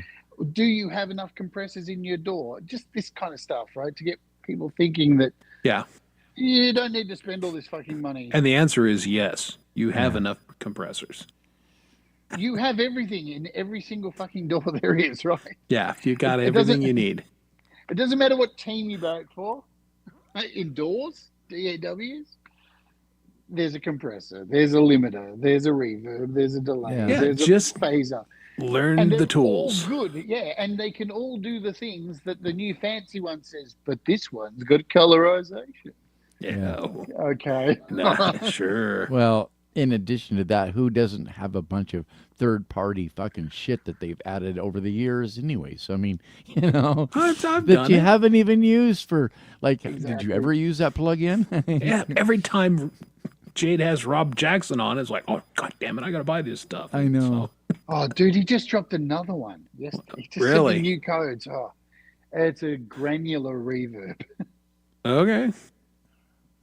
I'm still playing with the ones that I bought from the show, last week or the week before. So I can't keep up with them, right? Because, I mean, this is my point. I look at my iPad every day and go, how am I going to use, any of this? Yeah. Why is it all here? Right? It's just it takes up 3/4 of my iPad, and I probably use about 20 apps Yeah. out of 900. No, right? I think it's much better to have a limited toolbox that you really know how to use Yeah. properly, rather than chasing the the tone. The shiny. Yeah, and it helps that I'm a cheap prick. So, if I'm going to spend money on something, I got to be convinced that I'm going to use it a lot. Yeah. Yeah, I'm the same. It's Yeah. I long for the day before How to App, where I used to go and watch other people's videos and watch them over and over again before I spent that $15 going, well, I've been holding off for like 4 months on that $15. And now I just get sent the codes and it's just like, the kind of joy is gone from it, right? And I think too, like, I like the fundamentals. I want to get back to the fundamentals a little bit. What is compression, man? Because compression's one of those things that sometimes you get through to people with it because it's actually really easy. Yeah. But people's brains go, oh, I get it now. And because they finally clicked in that moment, but then a day later, that lizard brain thing comes back where they've been thinking for way too long, I don't understand compression. So they just lock back into it because they've trained themselves to not understand it. And you get it in the moment and then it's gone again, right? But I think maybe if you understand like its history and why it actually exists and what do you fucking need it? Yeah. Maybe there's more value in me yelling all the time. Yeah, I think it's kind of like, to me, it's like math is to some people. You say math and suddenly they just fucking go into they vapor lock. a seizure, It's like it's like settle the fuck down. It's like it's not that complicated, for crying out loud. It's only as complicated as you let it be. And it's easy to fall into that, really, to go, oh, I don't understand it. Well, the thing that if people keep going on about it, it's like, well, this is what you should do: is you should go grab a piece of fucking whatever kind of music and just put it in, and just go fucking wickedly extreme with everything, and you'll figure it out. I mean. Yeah. If your ears don't tell you what the fuck is going on when you go extreme with shit, then you're never gonna fucking figure it out, because it's true. Like, I used to sit there when I started How to App and read the manuals. Now it's like put it on and just turn everything full. That's horrible. Yeah, I picked that up somewhere, and I don't know where it was, but it's like, go big, just throw it and. Then you know what it does. Exactly. You'll get it, right? You'll get it. Yeah. And the thing is, right, they these days they gloss over these knobs, the things that we know, like threshold. Yeah. And then they call it like bazunga. What the fuck is bazunga? It's just threshold. They do it with reverb pedals so much now. It's like Arctic space. It's like, no, it's feedback. What are you talking about? It's the length of feedback. You're trying to tell me on the opposite side of the universe? Fuck off. I love how they rename shit. It's like, what the fuck? So stupid.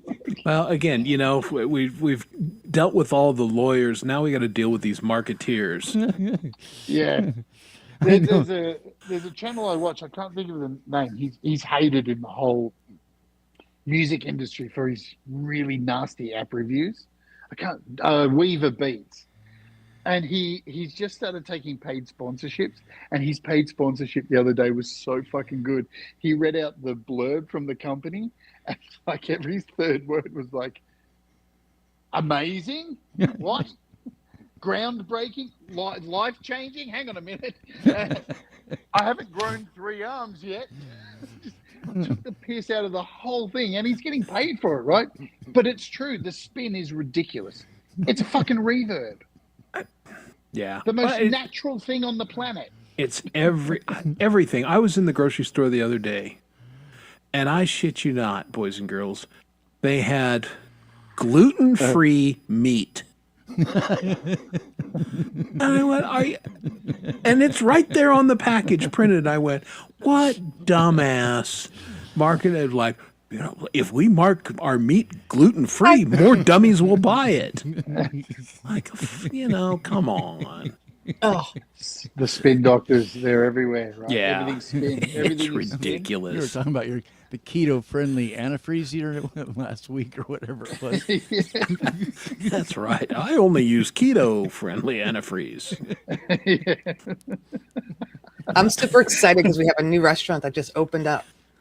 And tomorrow's the opening day. And they said everything's going to be 50% off tomorrow. And they have cappuccinos. They have everything. Oh, really?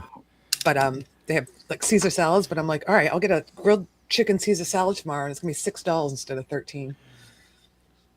You know, you've So just given me a basic. really good idea, you two guys. You've given me a great idea. What about we all go into business and create sugar-free arsenic? There you go. We won't need a complaints department because everybody will be dead. True. No lawsuits. And you'll be in a box. I think I taste sugar. They will put you in a box right away. There's people who would fucking buy that, right? We Oh, I'm absolutely. sad No to question. say, and would be like, oh, I'm going to review it on YouTube. Yeah. Oh man, I just saw that just reminded me. Different topic, but it's kind of the same. An article where a mother, her son was getting bullied in school, and I think it's like 6th grade or something. And the bully would always go up to him at lunch and grab his drink and mock him and drink his drink. So the mother mixed like, I don't know, it was like vinegar and salt in his drink, and the kid got sick and hospitalized. Oh, that's so good. But they so dropped the good. charges. I'm like, yeah, they should fucking drop. It wasn't poison, it's just vinegar, fucking Yeah. salt and lemon. But the Fuck kid got around, sick. find out. They're like, you should have told us about it instead of taking matters into your own hand. I'm like, I'd be pissed if my kid was getting bullied. Fuck that. As somebody who's dealt with school Nothing systems happens, and everything, man. Nothing they happens. do nothing with this yeah. bullying stuff. Yeah. So, and just if you guys got kids out there, take it from a kid who got bullied when he was younger. I learned. I hate Hit the weight bullies. room and punch those motherfuckers right in the nuts, and then they stop bullying you. So, literally or figuratively, always confront bullies and punch them as hard as you can, however that works for you. And then they stop bullying. I always taught my son, don't be the bully. Stand up for the kids that get bullied. Yeah. And it wasn't until senior year where it's like, people started bullying him because he's a band kid. And they're like, how are you going to make a living off of music? And he's like, I'm going to be doing something I love while you're behind a fucking desk. I go, good for you. There you go. It's always the way, isn't it, right? The Yeah. same kids who bullied me at school, like fucking metalhead. It's like, it's not even insulting. I am a metalhead. Right? Yeah. Like, it's like the people who would say to me, fucking tranny. You're right. Yes. You're right. Yeah. News flash. Ding, ding, ding. But the irony is, years later at school, the same ones who are like fucking metalhead, you run into them years later and they come up to you and go, hey, what's going on? They got a Metallica shirt on. You're like, Uh-huh. you're like fucking 20 years too late, dickhead. Yeah. Nobody likes Metallica anymore, you fuckhead. Oh, Right. We moved on. You're the late Petriani bloomer. like Metallica. But he's like Metallica for a long time, right? I'm not talking about others. The newbies. That's the late bloomer there. Yeah. Yeah. I didn't have the vision because I was too busy being a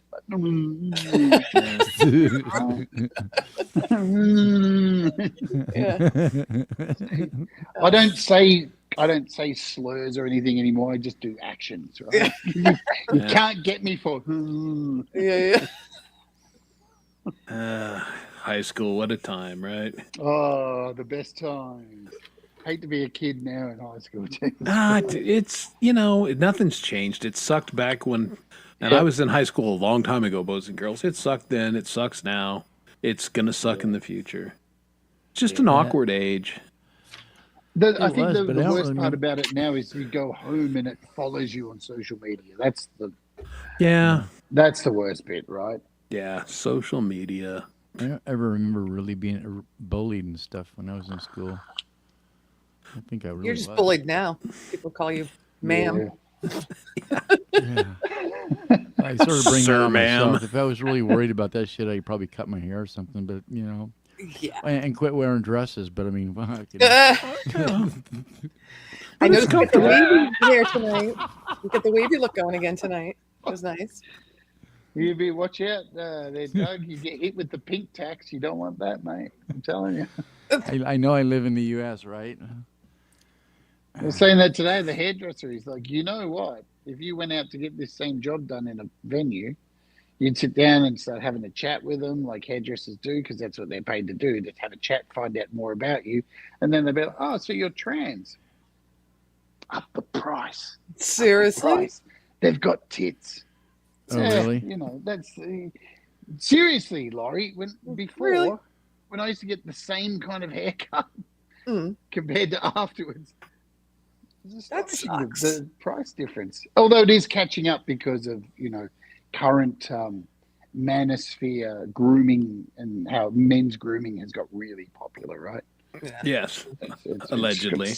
it has. There's these. I was watching a documentary the other day on I forget what it's called. It's something. It's not the manosphere. That's completely different. But men's grooming, where there's guys out there who are like sucking their face in to try and change their face, and there are even dudes out there in groups who are hitting their bones with hammers to try and reshape their jaws to get the perfect jaw. And it's like, Really? that's not a really good idea, mate. Yeah. You know, I can help you. Yeah. You know, I need to work on the speed bag a little bit more. So yeah, Oh, that's funny. there's so many things I don't understand because I'm old. Yeah, me too. I can't really picture you being bullied, Chris. But I mean, Well, I moved a lot as a kid, so I was perpetually the new kid. really. So I was in a new school, every 9 months to a year and a half. And the new kid gets bullied. That's just how it works. Yeah, but And there's no rhyme or reason behind bullying, is there? It's like No. new kid, shitty shoes. You bought your jeans from this. Yeah, place, you're too fat, you're Red- too skinny, you're, red hair. Your parents or something. Yeah, like that. exactly. It's all Yeah, but nonsense, usually right? the new kid that's getting bullied isn't usually an offensive guard for the football team. You know what I mean? For the Well, varsity again, team. yeah, but when sometimes the bullies are like well over 6 foot, Yeah. I mean, when I moved to Utah there, God, I don't know what's in the water there, but junior high and these dudes were already over 6'2", 6'3", which made it easy for me to hit them in the nuts. They're probably inbreds in Utah. Well, Joseph Smith's prodigy there. Have you and Doug always had long hair? I've gone back and forth. I mean, because I played sports too, so sometimes I had it fairly short, and other times I had it fairly long, and Doug? I'm fine with either. But it's been long more than short. When I was a kid, it was really long, and then I cut it, and it was really GQ because I was a professional out there in the working world. And then 5 years ago, when people started dying, and the combination of certain people dying, I just said, "Fuck it, I'm not cutting my hair anymore," and I quit cutting my hair. Have you seen Doug's thumbnail? It's short hair. You can't even recognize him. You need to change your thumbnail. No. I know, yeah. Well, it's not really short hair. But I Type mean- something in the chat. Oh, I would ask you, Laurie, but I heard you say on your stream last week that you haven't changed your hairstyle in 30 years. yeah, I haven't changed my hairstyle. Yeah. But I did. You probably saw it in the chat once a long time ago. When I was 5, I had the bowl cut, the short bowl cut. Yeah. Hey. Hey, we all had that. It looks like the same haircut that you had when you were posing with Jesus, but It is. It's just a lot lighter. Yeah. Hang on. I thought that was Jesus. Shut up. the beardless one. But I look just as young, don't I, though? You do. My Absolutely. 18-year-old picture. Yeah. Well, see, Gary will understand. Playing football, it's not great having the long hair because guys will grab you, Yeah. But when you're playing hockey, man, you got your helmet on, you got the flow going. It's cool. So I would grow it out in hockey season. See, I would argue the point with the football too. It's kind of cool with the helmet too. So I mean, Yeah, but again, it's like a of handle. My sister-in-law was over. We're watching football, and I'm explaining to her what really goes on in a football. Like if there's a fumble, Yeah. and Yeah, I know. she did not understand what really What goes on at the happens bottom of in that pile? when you're going for the football. And she's like, I had no idea. And I said, yeah. the things that go on in a football field in Well- the pile up or on the offensive line, if I did that on the street, I'd be looking at 5 to 10 years for assault. And the thing of it is, Chris, is like we're close enough to the same age. When I was in football, when I was a kid, they were teaching us all this dirty shit, how to play. I mean, that was part of the drills. I mean, we were doing spearing and shit, which is totally fucking illegal now. But I mean, they were putting us through drills for spearing, and it's like What's that? where you lower your head and You basically plow into somebody Fly with your through helmet. the air. Well, you had stupid idiot coaches. See, we never taught that kind of stuff because, man, you can paralyze yourself. I know. We taught people good techniques, but true confession, I would teach the offensive linemen how to skirt the rules on holding and things like that, and I also taught my Well, defensive linemen how to skirt the rules That on. still goes on today. But it wasn't safety stuff. I mean, I would never teach that, but you They know, were teaching us how to take people's knees out and shit. You know, I mean, the opponents how to wipe out their knees so that you could take the quarterback on the other team or the receivers or whatever. And I played skill positions, so I love those kind of fucking drills. You know, it's like because it's like no, you know. Well, you say all this, right? Here in Australia, Aussie rules football. I was watching a documentary on the history of fights in Aussie rules football, and I grew up in that. Right, my family used to take me to football every week, and we had memberships and all that stuff. I forgot just how bad Aussie rules football. We had tribunals, right? Because people would just king hit you off the game, just walk up and just fucking knock you out. Yep. And then, like, if you did that now in any kind of sport, that's assault. Yeah. Right? And back then, all they'd have to go to the tribunal, which is all run by the sport, and you get 3 weeks out of the game for fucking knocking somebody's fucking head off the ball. oh, Just Aussie, walking up and just elbowing them in the fucking head. oh, old school Aussie football was Oh man, it's brutal. that was It's assault. I mean, I played football till I was 17, and I got put out of football through one of my own teammates who assaulted me at a practice match. Wow. He just decided to fucking put one in my back, a knee right in the middle of my back, put me out for the whole season, and because he didn't like me, right? Wow. And didn't face any charges. It's just like Yeah. that dude fucking. I tried to love how in kill me. hockey they let them go at it now. I mean, they still let them go at it. Like it's amazing that they still let that. Like if everybody just backs off and they let them Well, fight. but it's ritualized, and less. there's a rules to Yeah. the no rules, which Right. Well, like, keep it to 2 minutes or something, then they break them up. Or well, or when they go down, or but they both have to agree, and they both have to drop the gloves, and it's Yeah, right. I am. It's almost like WWE. It's a little bit like Yeah. a little bit. But sports ball, right? yeah. Well, again, that it's modern day gladiator games, but we're not feeding people to lions and gutting them with a sword. It's just No, it's we've highly risen above. stylized, and then everybody goes out and gets a beer afterwards. Instead, we're just feeding people horses in hot dogs at the game for $20 a hot dog. Yeah. Exactly. Sure. I think we have a 2-cup beer rule here in Australia now, right? Oh, really? Which is it's a good idea. Hey, and no more cans and bottles, obviously, because you can smash somebody over the head, Right. which Right. used to happen a lot. But still, it doesn't stop anyone from going up with a few people and just coming back with a whole lot of cups of beer. And still, in the first quarter, I think of a we have football that. match, you Yeah. smash It's somebody's mostly head, here. right? But what's fun about that is once they make that first run, watching somebody who's a little unsteady try and carry the 20 beers, Yeah. and then they just drop $50 worth of beer. It's like, yeah. Yeah. I love that. But When I they're went on usually that, coming down behind it too. It's like So you got to kind of watch your back because you don't want to be the one that gets all the beer, Hmm. drenched on you. When I went on the cruise, it was all you could drink.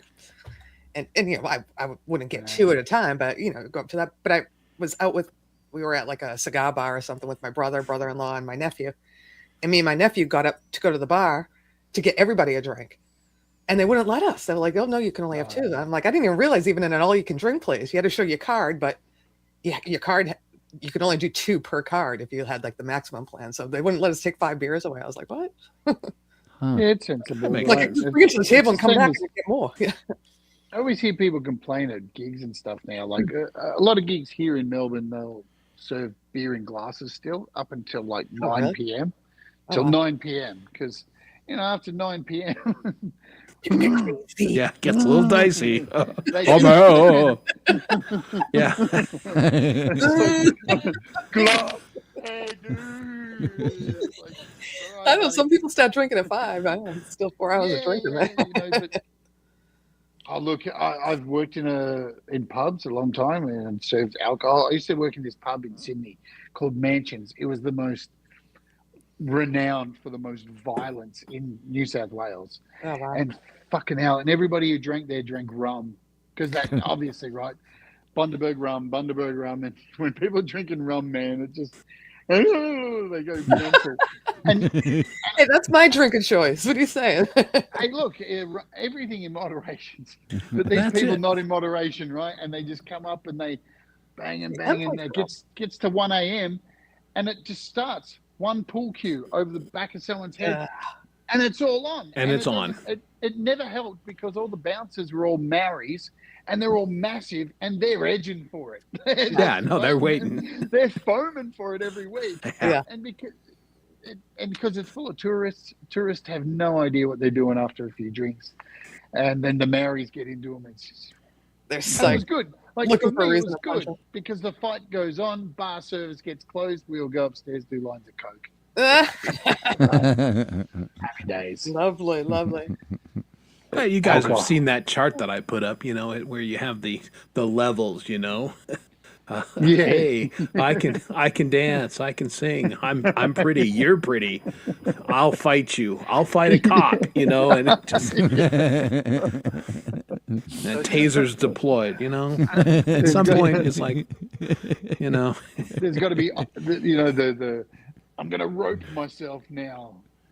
Do you know, I watched a video on this the other day. See, I'm so YouTuber-sized, whatever that is. Uh-huh. We've been controlled with even words we can't say anymore, right? So we say unalive now, and we say go and get roped, right? Because you can't say that word. And so instead it's turned us into these babies making up these new words like unalive. It's so weird. And we just sit there and we take it. We go, you know what? Yeah, I can't say that word anymore. But I can say a million other words that say the exact same thing and get no punishment. yeah, Stupid. Yeah. I'm bouncing around topics today. I know that. that's all right. No, Storage full. Your storage is close to being full on your computer. Open up settings. Back. it's interesting you're talking Oh. about that because it's like I just started working on a new song. It's actually a country song, and it kind of talks about that very thing about how we just sort of conform to whatever, and we just take it, and we don't even really put up a fight sometimes. We just succumb to whatever is like bestowed upon us and accept it as this is the way it is, and we're happy as little larks as we're being fucking manipulated into some bullshit, I'm not happy about it. No, I'm not works, either. But I right? mean, It's overall, not it's really kind, politically correct, but I'm like, and it's like it's kind watch what it's say.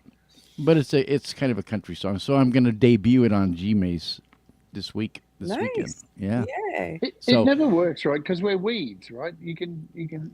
It's like weeds. You build over the top of weeds, and they just grow through. So it's like Yeah. PDF. PDF now has become the new term for the we can't say pedo, right? So Yeah. that's everyone says PDF file. It's like, all right, we see what you're doing there, right? I It's didn't just- know that. You love saying pedophile. As a graphics guy, I dislike that because I hate it too, right? you know Why should we stop why using should we my ta- words. Yeah. And why should we take that word and water it down and give it some other name? Like, no, you should be able to say it because it's a disgusting thing and it should be like used to shame people. But no, now on YouTube you can't say it. You're going to say, and people are just going to make up new things. Like we in insult rooms, we were told you can't say that word, so we just started calling people Tazo fans.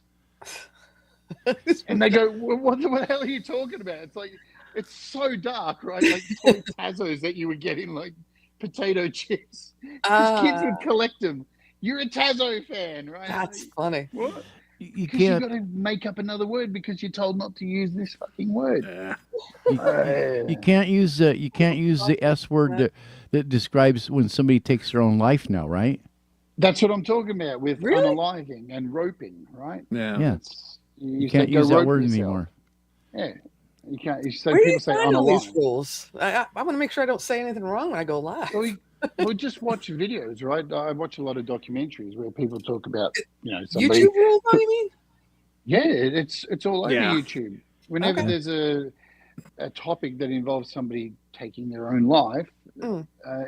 people say unalive now instead Yeah. because Okay. it gets demonetized.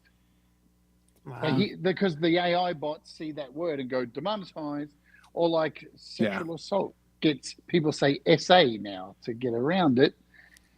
And that's the thing, like if you're like reporting on something like this, you should be able to like say the thing that you're reporting on, like Yeah. Right.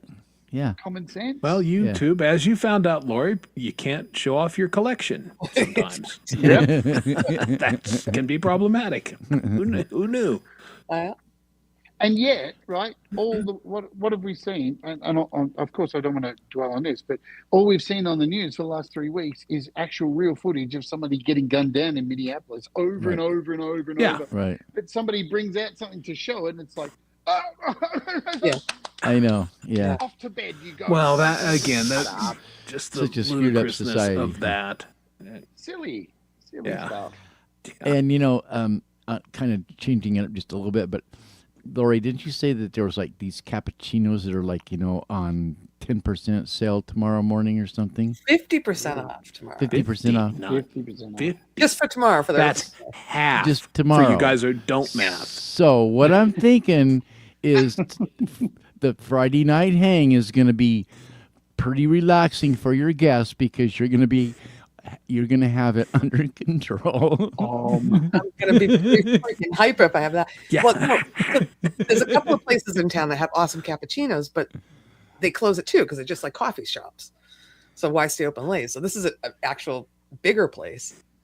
And I wrote to the owner. I said, "What are your hours?" He's like, "Oh, whatever, 6 a.m. to 5." I'm like, a cappuccino after 2. That would be nice because I love an afternoon coffee, But yeah, We might I need never some. stay awake till midnight, right? I can't remember what the theme is, but I know I turn it down as far as backing tracks. But we Why? might need. It's Burns Night. It's Robert Burns, the Scottish poet, for Hugh, because they celebrate that on the 25th. Oh, So we're I gonna saw that. get some and poems said, together, everybody. You what? I thought it was a Rod Stewart something or something. Yeah, I had no idea who it was. I just knew Chris is going to get up and do a Scottish accent. Well, Probably not. I'm going to have everybody on Unless stand. Hugh is there, and then I absolutely will do it. Because we He's just hopefully love- coming. Yes, if We if he love puts his seeing hand Hugh up. go, oh. Yeah, exactly. I have a couple of funny clips I'm going to play. So bad. I have a couple Oh, of funny not clips I'm going to again. play, but I heard that they're Irish. They're not Scottish. I'm like, well, that's even Yeah. funnier because I get all the. But yeah, we're going to practice our accents tomorrow night with you. Yeah. That will be good. I'm And going to we're try on and find track. my kilt. I don't know Do you what have it is. I do, somewhere. Oh, I'll show you what I got. Oh, here we go. Over to the drawer. Maybe I'll just wear green and be a leprechaun or something. I don't know. Yeah, wear Hey, green. Lucky and- Charms. I can go buy a box of Lucky Charms. yeah, definitely wear green. That'll work out well, Doug. In front of your green You know screen. what you need, Doug? Oh, hang on, let me go get it. I'm going to show you what you need. I'll go Sure, get it. that's- I'm doing a lorry now that she's getting something. Yeah. I'm getting something. Yeah, everybody leave the screen. We'll all be right back, folks. It's show and tell time. Oh, I couldn't find my pants. Well, this is my kilt. Oh, there we go. wow. Yeah, I got. I'm like, That was half off. but you're not going to see it, which is great. Yeah. but Yeah, well. I have pants. Yeah, I was going to say, if you wore that, we could see a lot of things potentially. Yeah. That, I have a Dom shirt I could wear, I guess. It was kind of a flannel looking thing. This is what you need, it's Doug. not tartan. Yeah. This is The whole green suit. This is a green screen suit. Oh, that would work perfectly. I've cut the I eyes actually and thought mouth about out doing of it. that. I thought about getting something like that. It has hands and it has full legs. Yeah. And then Well, you just disappear and you just sit there silent. And then occasionally move. I might have enough material right here behind me. I'm surrounded right now in green, so even though my hands are disappearing and shit, I don't know why that is, but which reminded me today during the interview today, Ron had that microphone. I don't know if you watch it on playback, it's really funny because he has that microphone. It's like this large condenser microphone, and it fucking completely disappeared off the screen. I was laughing. Man, I felt so bad for him today. For some reason, he couldn't hear any of the music being played. I know. Yeah. And the reason is, I know what the reason is. Modern computers, they're all doing it. It's a really great idea. Let's put in our own companies like Azus do it, all of them. Let's put in this AI noise suppression and bury it deep within the system so nobody can find it. When Brad got his new computer, for all of his gigs, he was like, I can never hear the person's guitar who's on, just their vocals. Oh, really? And it took me getting on a stream with him and delving into his computer. It took hours, and then finding this one little setting in this Azus or whatever it was, special thing, and they don't let you delete it. Man, AI. That was a couple weeks ago, right? He had the guest on, and he's like, I can't We hear just him. bought my wife a new computer 2 days ago. So, although Oh, yeah, I saw that. she ain't gonna stream with it, I don't think. But yeah, her old It's like they just want to put the training wheels on everything, right? I know, and Yeah. I You know hate what? that shit. Stop assisting me. Yeah, exactly. well, no, I don't stop want your helping fucking me. help. You know, Yeah. your help is I'm- not any help. I'll look it up and find that if I need to find it, right? Just turn everything off and let me do it. Let me discover something. Let me fucking feel like I've got a brain. Yeah, I've actually thrown a few fits here, right in this room over that same very thing. I just like, and I'm just having this fucking conversation with my computer. I'm just the only one in this house, and I'm screaming at my computer, just let me fucking do it myself. Stop helping me. But Annoying. AI can help you. Uh, You know what? It Hey, never Gordon Lee does. Weaver, what's going on? How are you, man? Gordon. GLW. Why can't I Where see is it? Gordon? Because I'm on live chat. He's in Dom's chat. Oh, he's in Dom's chat. No wonder. He's so Gordon. hungry, I see so Emperism out there. hungry. Hey, Imp. I actually heard from Dom this week. We chatted a Did little you? bit. Oh, yeah. Yeah, his wife is threatening to come out here on vacation to Colorado. Oh, really? Come on, big boy. Brittany. That's cool. Cool. I just threw my mouth on the floor. Nice. Well, I gotta go. I gotta get off. Oh, you gotta get off? It's 20 past 12 already. My goodness. Yeah. Yeah, that happens. I got some things to do before I go to bed. But hope to see you guys tomorrow. Yeah, I should be there. All right. I'll send out the link. There are things to go here, I think. What the hell is going on? I got to pull up a couple of more things for the show, but yeah, got a few backing tracks and stuff. All right, Right. good. See you, Laurie. We'll I'll have be a week watching. of time. I won't I- be there. I'll be watching tomorrow. Maybe we can entice you to come on, but We'll talk about you when you're not there. You never know. I'm I'll- always there. I'll see you at another. Always there, buddy. All right. All right. That's how we Thanks, get you on the Fred. screen. Yeah, good having you, Lori. Be Yeah, well. you too. See you Talk to tomorrow. you See you, Love Lori. ya. Bye. Love you too. Bye. How do we get out of here? I'll leave studio. Get out of here. Get out. She's off. She got off. She got off. She got off. Yeah. I'm glad someone did. Yeah. Damn. Which Brittle War. Oh my goodness. Actually, I lie. I do lie. I had a hookup a few weeks ago. Well, good for you. It wasn't that good. Yeah. Yeah. You know, it's like You take a risk. pizza, right? Yeah. Even if it's not that good, it's still pretty good. Throw the dice. See how. Oh, we're sometimes that's not true. It's a snake Sometimes eyes. it's, Oh, well. sometimes it's like you just wish to fuck you would just. Can we just get this over with? That's exactly what it was like. That's sad. And it was definitely one of those moments where it was like, so what do we do now? And it was like, I don't know. Can't you see the door? Oh man. I can hear it calling you. Maybe dogs can't hear it. Oh, that was mean. Fortunately, it's been a very long time since I've had that one, but yeah.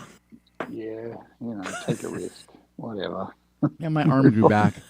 I actually grew it back. Hey! All right. See, you have one of these suits already. Natural. It's a natural one. I think I wore this once. I've never worn it on a stream ever again. Yeah. I I nearly actually- died in it. I did toy with doing something like that, and I mean, it's bad enough putting a plate on your face for 3 hours. I mean, Yeah. come on, you know. Again, commit to the bit. We love that. Yeah, I'd probably suffocate. They'd probably die right on camera and that shit, you know. Is that why we haven't seen Platehead for a while? No, Platehead. I was kind of talking to Leela about this today. Well, actually, I kind of went on my own little rant with her about this. It's like, yeah, Platehead is kind of like in the Gladys type of. It only comes out once in a while. Just, Yeah, you know, And that's good. Yeah. Every once in a while, it's fantastic. If it's too often, then yeah, You kill it. No one Yeah, cares after. too much of any one thing becomes an old battered rag. You know what I mean? And it's like Absolutely. everybody just wants to go to the funeral. You know, and so yeah. Yeah. And So we I'm so glad you recognized Gladys by calling her an old battered rag because she Well, really is. Platehead and Gladys are a fucking pair. I mean, really, Yeah. They should hook up. they should. I mean, they're two birds of a feather in a way. I mean, only could bad do it. things only bad things could ever happen. You know. And that's a good thing. Yes.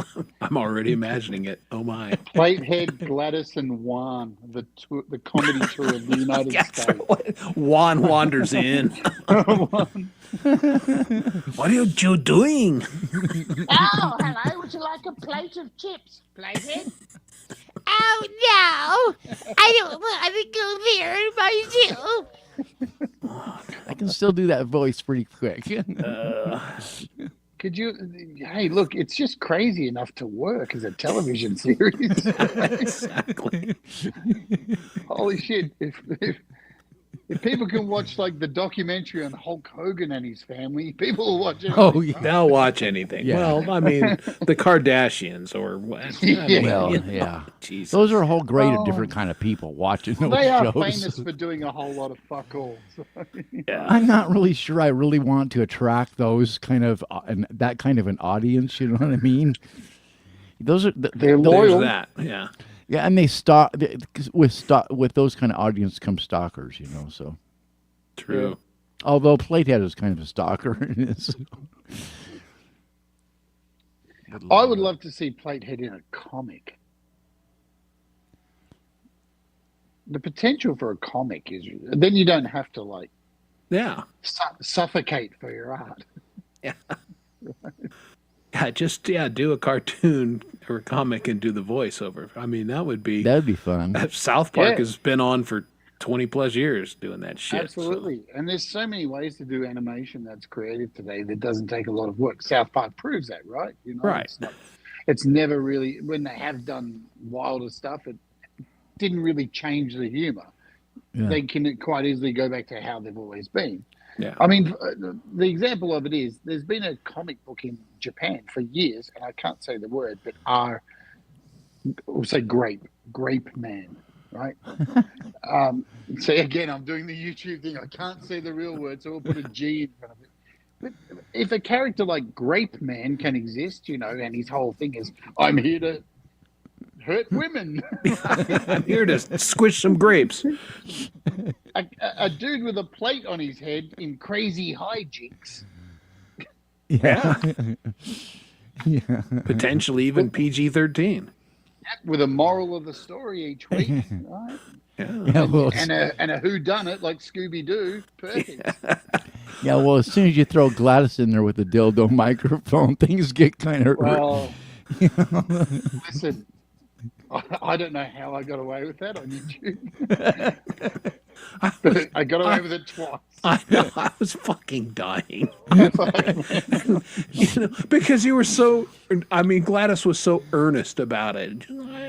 That's what sold the whole bit. Look, Coldy was cracking me up with it because that thing is way too gelatinous looking. Out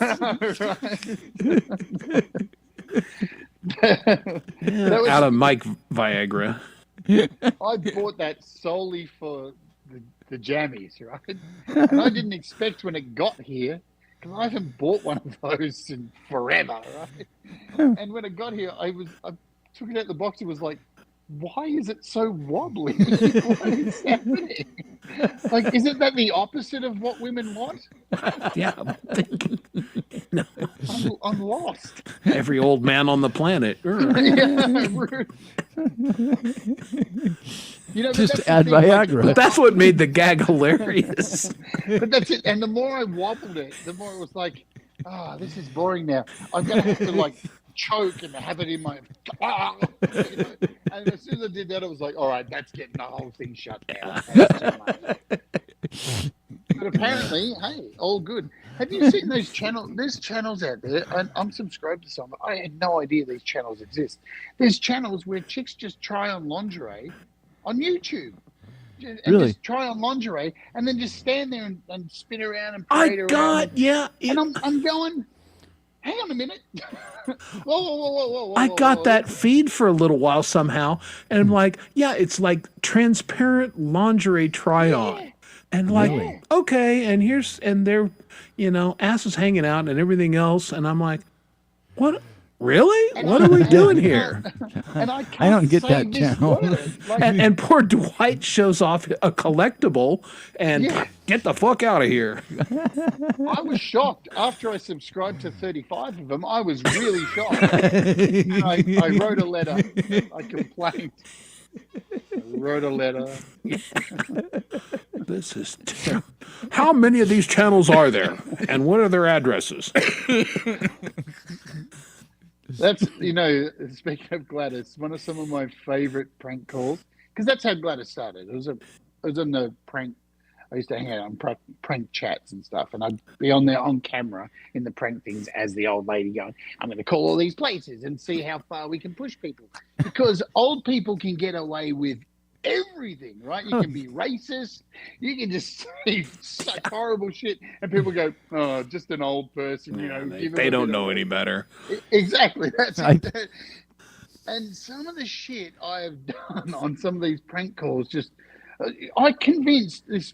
I'll tell you this prank call. I rang up, and I had a catalog. Somebody sent me a shoe catalog in the mail, and I'm like, "Hey, why don't I call this shoe company?" Because it was all off the cuff, right? And I call it up. Hello, my name's Gladys Worthington here, and I'm just calling up about these wonderful shoes that you have. They look wonderful. And my husband wants to get a pair of these shoes, and he's a paraplegic. And so there's the premise, right? Shoes for somebody who doesn't walk. That's the joke.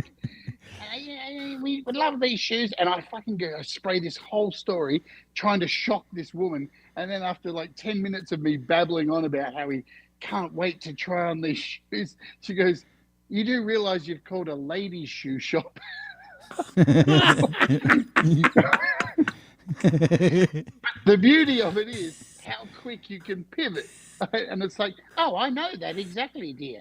My husband's a cross-dresser. I push him around in a wheelchair. And then from there, once that's happened, then you've got to take it to the next level and to say, he actually doesn't have any legs.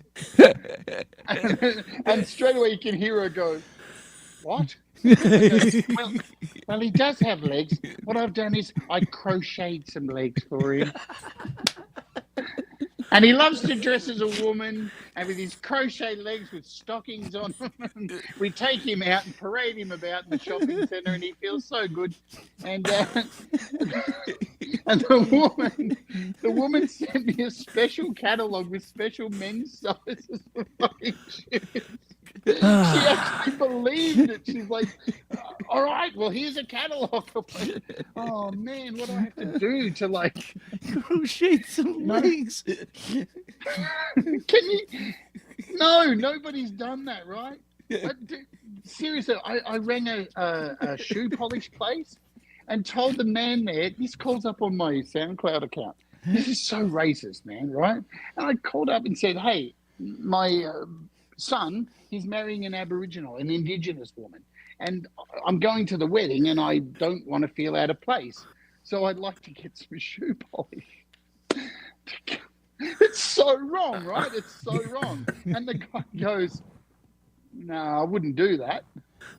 And I thought he had a conscience. And like, that's really racist. But after like going, no, I wouldn't do that. And it's... because it's not really good for your skin. What? Yeah. I mean, What are you talking about? yeah. I mean, you want to pretend to be black? That's fine. Just don't use shoe polish. And then he's like, oh, I can suggest some like natural dyes and stuff. What are you talking about? You're trying to tell me for to fuck's do sakes. blackface? Like, oh man, Yeah. this is the thing. The characters, and you get away with it, don't you? You can do whatever you want as a character. Well, unless you're on YouTube, right? Sometimes. My stomach is going to feel this in the morning. I can tell. Yes. If you're laughing and your stomach hurts, you should do more core work. Just saying. Yeah. I'm still laughing over crocheted legs. Oh, dude. People used to say to me all the time, how do you not laugh at that? It's like, because it's so ridiculous, right? How can you... I'll tell you, Doug, there's this, for 2 months, there's this shop in where I lived in Paran, and they sold sausages or hot dogs. And the name of the shop was called Massive Wieners. So every day, for like 3 months, every day, hello? A live call from Gladys. How big are your massive wieners? And the guy ended up changing his phone number to a mobile number. He got so sick of it. And then I got his mobile number and would just start calling him every time of the day. I'm still after that massive wiener. Stop calling me, lady.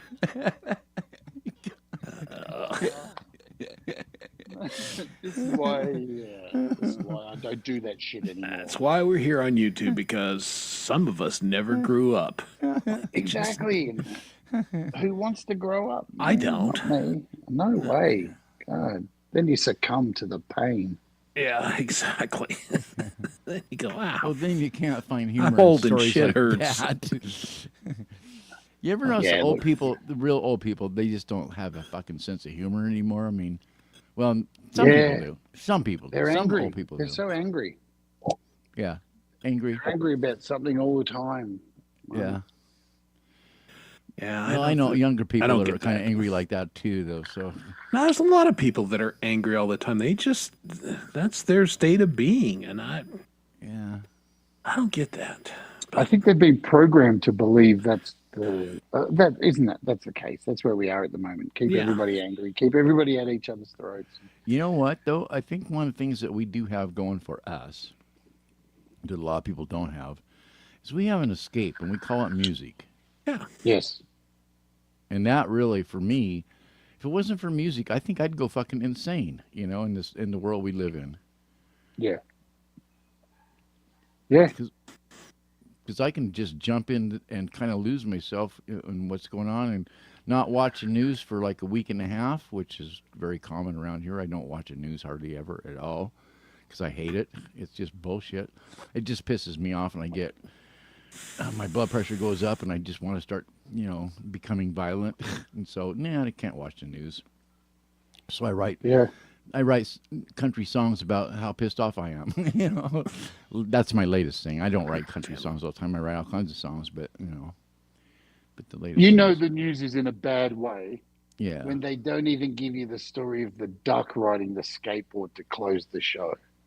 No, exactly. Remember, there was always at least that. It was like, and the spotted duck rides a skateboard through fucking Geraldine Shopping Centre, and everybody loves him. And it's like, oh, yeah. Now that's gone. Fuck off. What do they call that? No suit for you. The humanity stories, or whatever they call it, the human interest stories. Here, the stuff that makes you go, oh, there's one person in the world that's not a total piece of shit. They open it up. They open the news up with you taking a shit, and they close it with flushing it, and that's just about how the news that is true.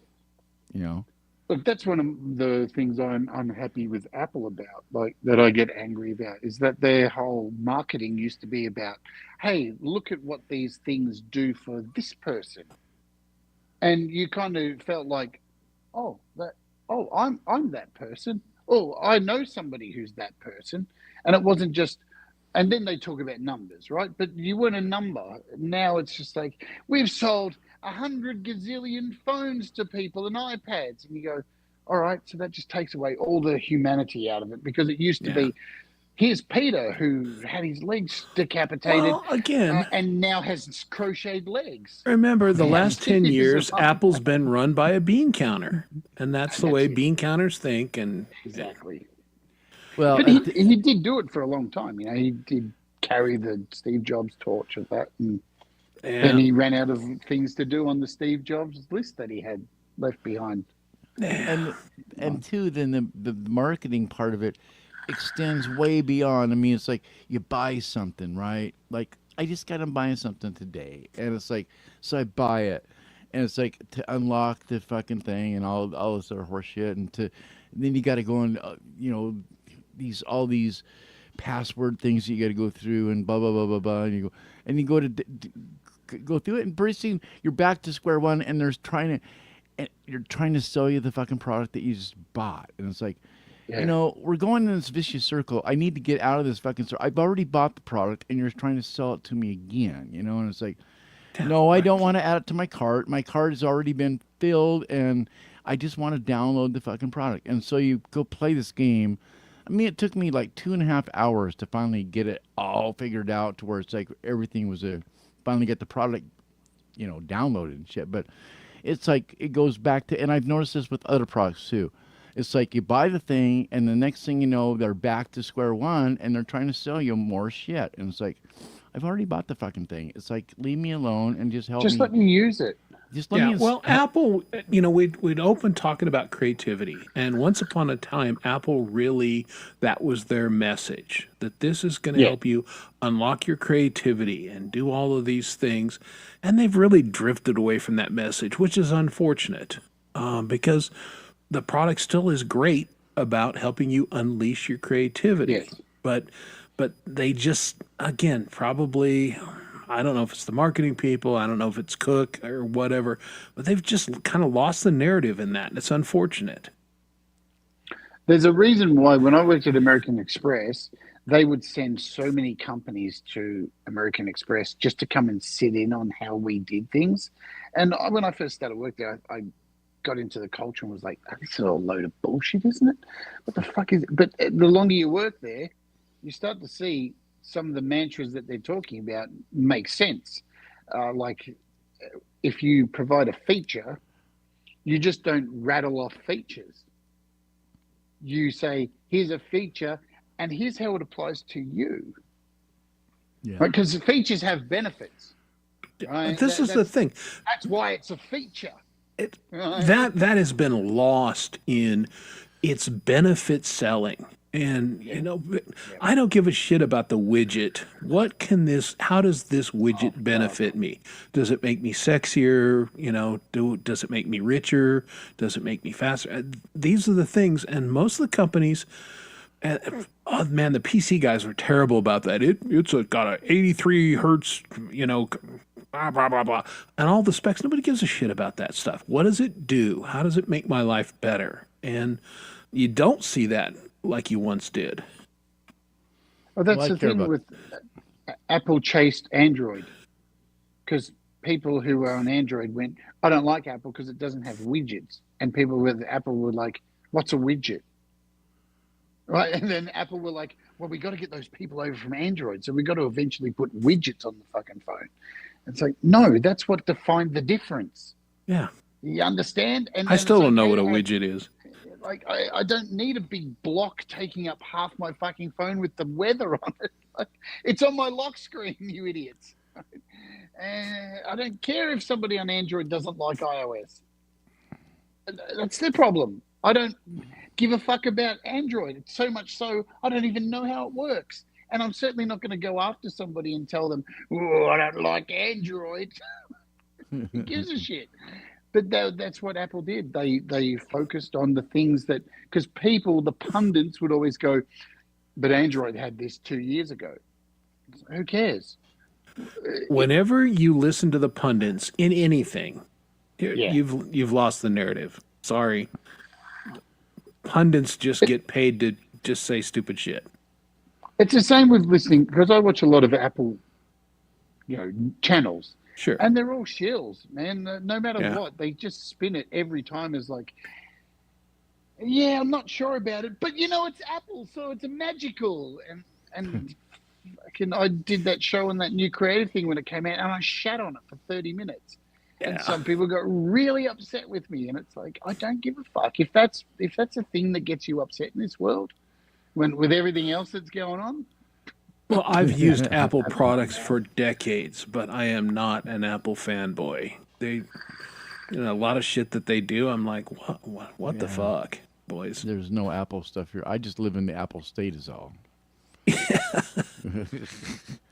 Yeah, well, I'm still just blown away that I can hold a piece of fucking glass in my hand and it's a computer. yeah, It's still pretty It wild. still blows my mind, right? I sit on an airplane and go, holy fuck, we're flying.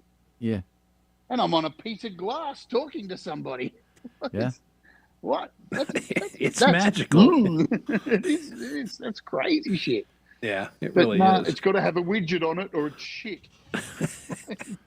Okay, fair enough. Whatever. Well, I went from an actual flip phone, to a basic iPhone. So, Me too. I went from rubbing sticks together in a cave to having Yeah. a tank and a Ferrari. So, I'm doing It was great. amazing. I went from a Motorola Flip to the first iPhone, and I'll never forget. I played with it day in and day out, just swiping back and forward and pinching the zoom, going, "It's voodoo." What is happening? Well, both my was. kids had them, and of course I'm carrying around this old, and I think it was Motorola flip phone. I charged it once every probably 4 weeks. The battery lasted forever because it wasn't a smartphone. It didn't do anything other than make phone calls, but finally when I opened it one time and then I had two halves of it. I guess I got to upgrade my phone. And, both the fellows went, God, get an iPhone. You'll just trust us. And I'm like, all right. So I did. And, it was cool. Now, my wife's got an Android because she's like, oh, I don't want to have an iPhone. Well, okay, don't. I don't give a shit. Yeah, have at it. Like, it's a phone. Yeah, it's a phone. I call people on it. I get texts and I play games. Yeah. I have an Android, and I hate phones mostly because I'm nearly blind for one thing, and I can barely see anything on it. So I tell people, do not text me because I can't see the texts, and it's like, and if I sit there and strain myself to try and read that text, afterwards, it's like I am blind. I mean, I can't see shit. I'm stumbling around, falling over crap, and it's like it takes me. And this is no exaggeration. There's been times when it's taken me almost an hour to get my eyesight back from fucking with my phone for like 10 minutes. And it's just like, Yeah, Yeah. that maybe. that may be, Doug's looking at it just not very long in the future of them taking my driver's license away and me not being able to drive anymore because I'm almost blind. That's not good. I know. It kind of comes with the territory. Yeah, well, It sucks. it's helpful to be able to see and drive. Yeah. Well, I told you. When I was having the double vision, it was not ideal to drive with one eye closed. I told you the Mr. Magoo story the other day, didn't I? Yeah, yeah, you did. I mean, every green light I was just hitting. And then after I got done with it, I was like, were they really all green or was it just my imagination? And I was just like running red lights and everything else, just happy as a lark going through traffic and people are skidding on brakes. And yeah. Yeah. You have to know Mr. Magoo to understand that one. And that's an old cartoon for. Oh, Mr. Magoo. Yeah. Oh, You Magoo, know, you've I done it realized- again. I realized how old I was today when the hairdresser was there. He's like, "Oh, let me show you this thing on my phone." And I said this. I'm so embarrassed. Let me put my eyes on. Oh no, I said it. I said Yeah, it. No. it happens. Ah, my eyes are on. What the hell? Like, yeah. Once your eyesight starts to go, fuck, does it go quick? Yeah. I know. Well, It just I had 2015 continues. vision my entire life, and then I hit 59, and then it was 2020, and and I'm bitching. And everybody's like, "Fuck, you got 2020 vision? Fuck off." Well, by the time I was 61, yeah, it wasn't anywhere near 2020, and Yeah. and of course now I've got cataracts starting, so I'll have to have that done in the next year to 2 years. Yeah, I used to have fantastic eyesight too, and then my 40s hit, and in my mid 40s, I was at work, and I remember getting a call, and it was a doctor wanting to know some information on this new drug, and I went to grab the package insert, and I couldn't read it.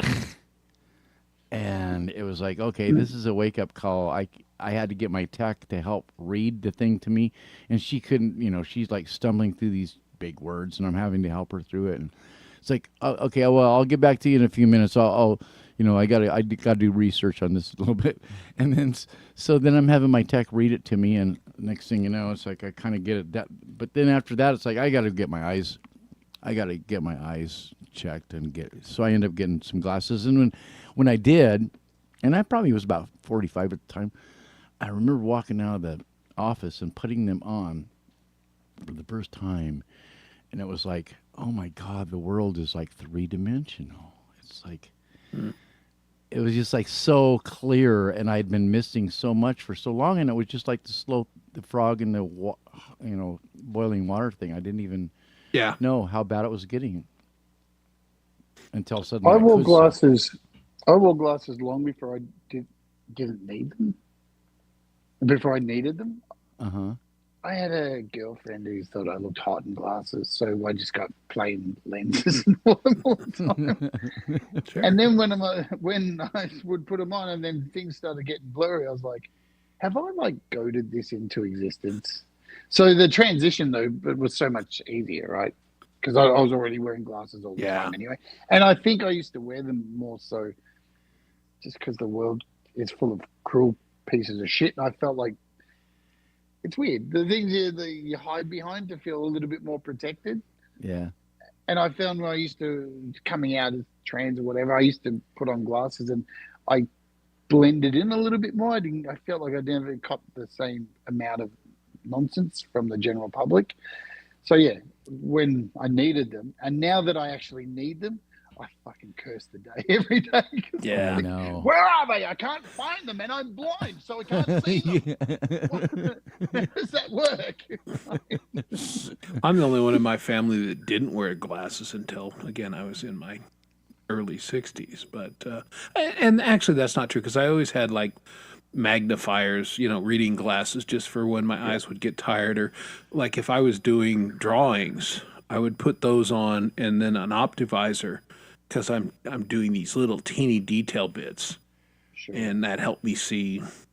But I didn't need them per se, it just helped me do that work. But now, yeah, close up, I got to have the readers, Yeah. Yeah. same and here.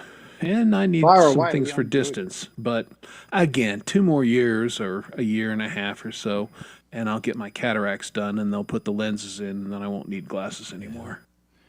There's times when it's like I won't have my glasses, and I'm trying to handle things for the moment without my glasses, and it's like I'm trying to read something, and it's like I actually have to get the. It's like I'm trying to find the distance where I can actually see it, Yeah, and it's that's always fun.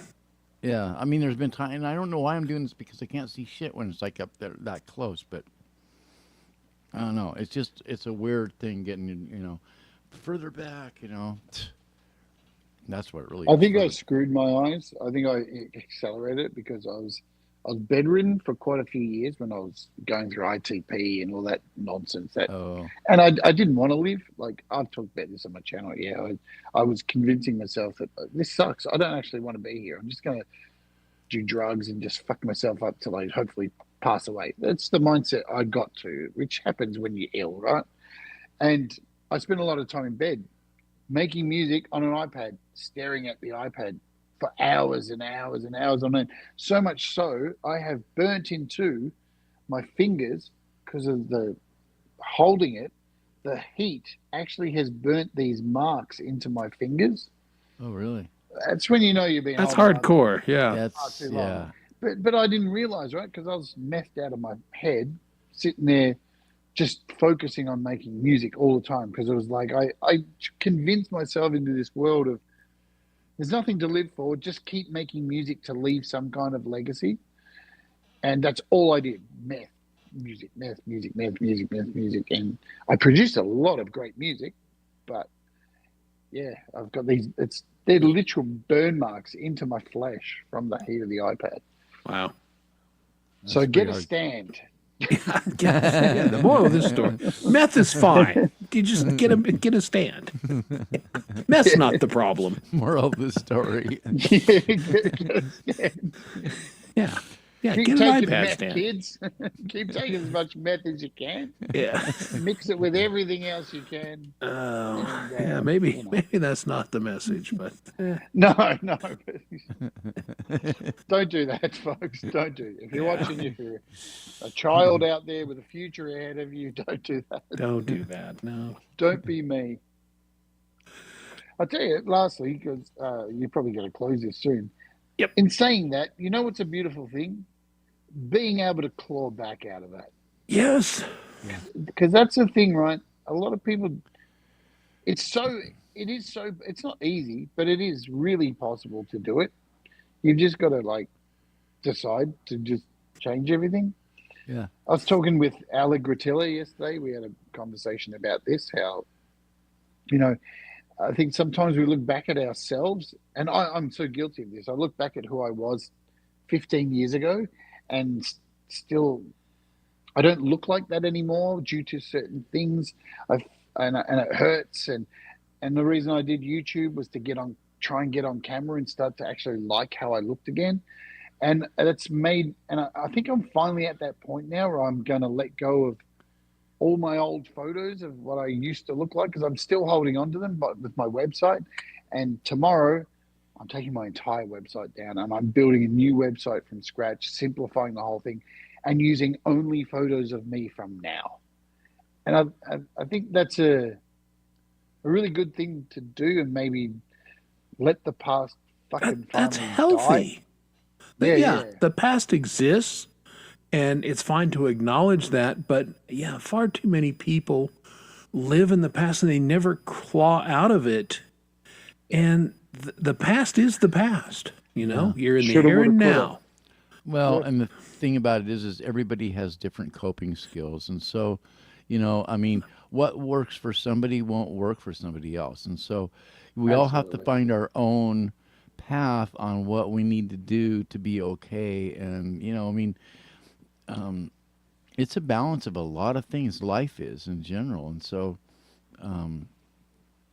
and no path. And that's why it really irritates me when somebody thinks that they have the right to tell somebody else how they should be living their life. It's like, Yeah. how can you even say that? Because you don't live that life. That's not your life to live. And so you can't be judging and telling that person how they should be living their life because it doesn't meet your expectations, because fuck your expectations. You know what I mean? That's what The I do. majority of people who do that, who tell I know, people how that's- to live their lives, they're living shit lives. They hate their own life. That's why they're doing it, right? Yeah. I need to project myself on. You've got to be like this. Well, even that's the though thing. There's far too I'm much. really depressed. Yeah. And the the thing about projection it- is garbage. And the thing about it is, when we start realizing that there's beauty in diversity, and there's gold in diversity, there's magic in diversity, there's so much good things in diversity that that's the problem. It's like people they're locked into this little tiny fucking box, which you brought up at the very beginning of this whole thing, Jade. Box, another fucking box. It's like, Living in boxes, mate. break out of the box and see for life is much too short to get all tweaked out about shit that's, how is that hurting you, type thing. Yeah. Well, my coping mechanism is a ham sandwich and a glass of whiskey. Whatever works for you, buddy. That would not work for me. Simple. Keep it simple. Keep it. right? I'm a simple guy, Yeah. Yeah, that sounds like a nasty combination, but hey, that works for you, not for me. So knock A good ham yourself- sandwich is good, Yeah, but just unless I not- have turkey. Turkey's change know- my whiskey. I don't know about the whiskey part. I think I would go for milk over whiskey, but that's me. It's like this thing, Doug. Whenever you tell someone something, I can't tell you how many. I don't like peanut butter. Right? It's out there, right? Okay. No. But then there's always this question after it. Oh, come on. You got to like peanut butter. No, you don't have to. Hang on a minute. Whoa, whoa, whoa. And then it's normally followed by this. Always. Somebody's got peanut butter and it's on a spoon, and then they have to come up to you and put it in front of your face and go, go on. And it's like, hey, fuckhead. Why do I people just do told you that? I don't like it. Why would you like? Hey, if you told me I don't like feces, I'm not going to shit my hand and rub it in your face. Hey, this tastes like shit. Here, try it. I'll never understand it, right? When I hear people say things they don't like, I make a mental note to go, never offer them that. But there's this group who just go, you know what? You don't like it. Let me shove it in your face. Oh, please. What went wrong? What did you get dropped on your head and now you're that? I guess. Who knows? People, right? People. Yeah. People are interesting creatures. They sure are. What would we do without them? Yeah. Well, not. There'd be no Wouldn't more exist, people. would we? We wouldn't be having this conversation right now. There you go. We'd be dinosaurs. Yeah.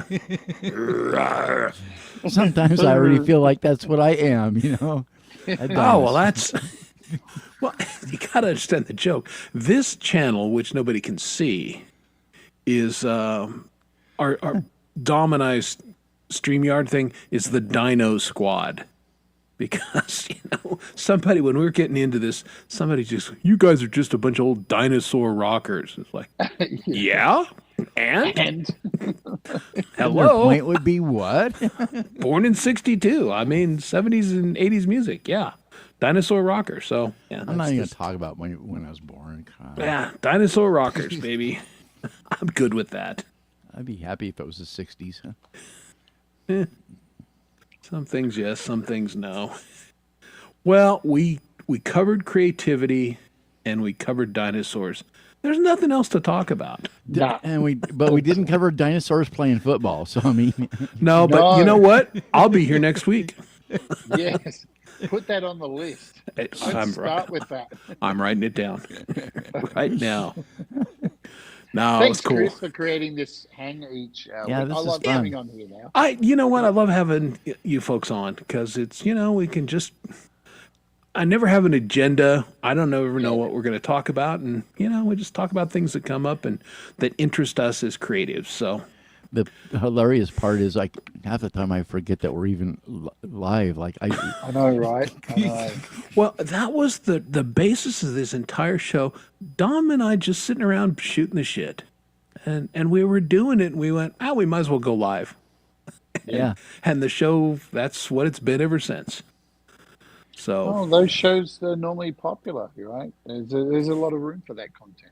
yeah, there's been exactly. Been a couple times tonight that I've had to go. Oh, we're not backstage. We're They're here. No, this really I is a keep show. looking up at the chat just to make sure that we're live. Yeah. Because I don't have chat on my phone, right?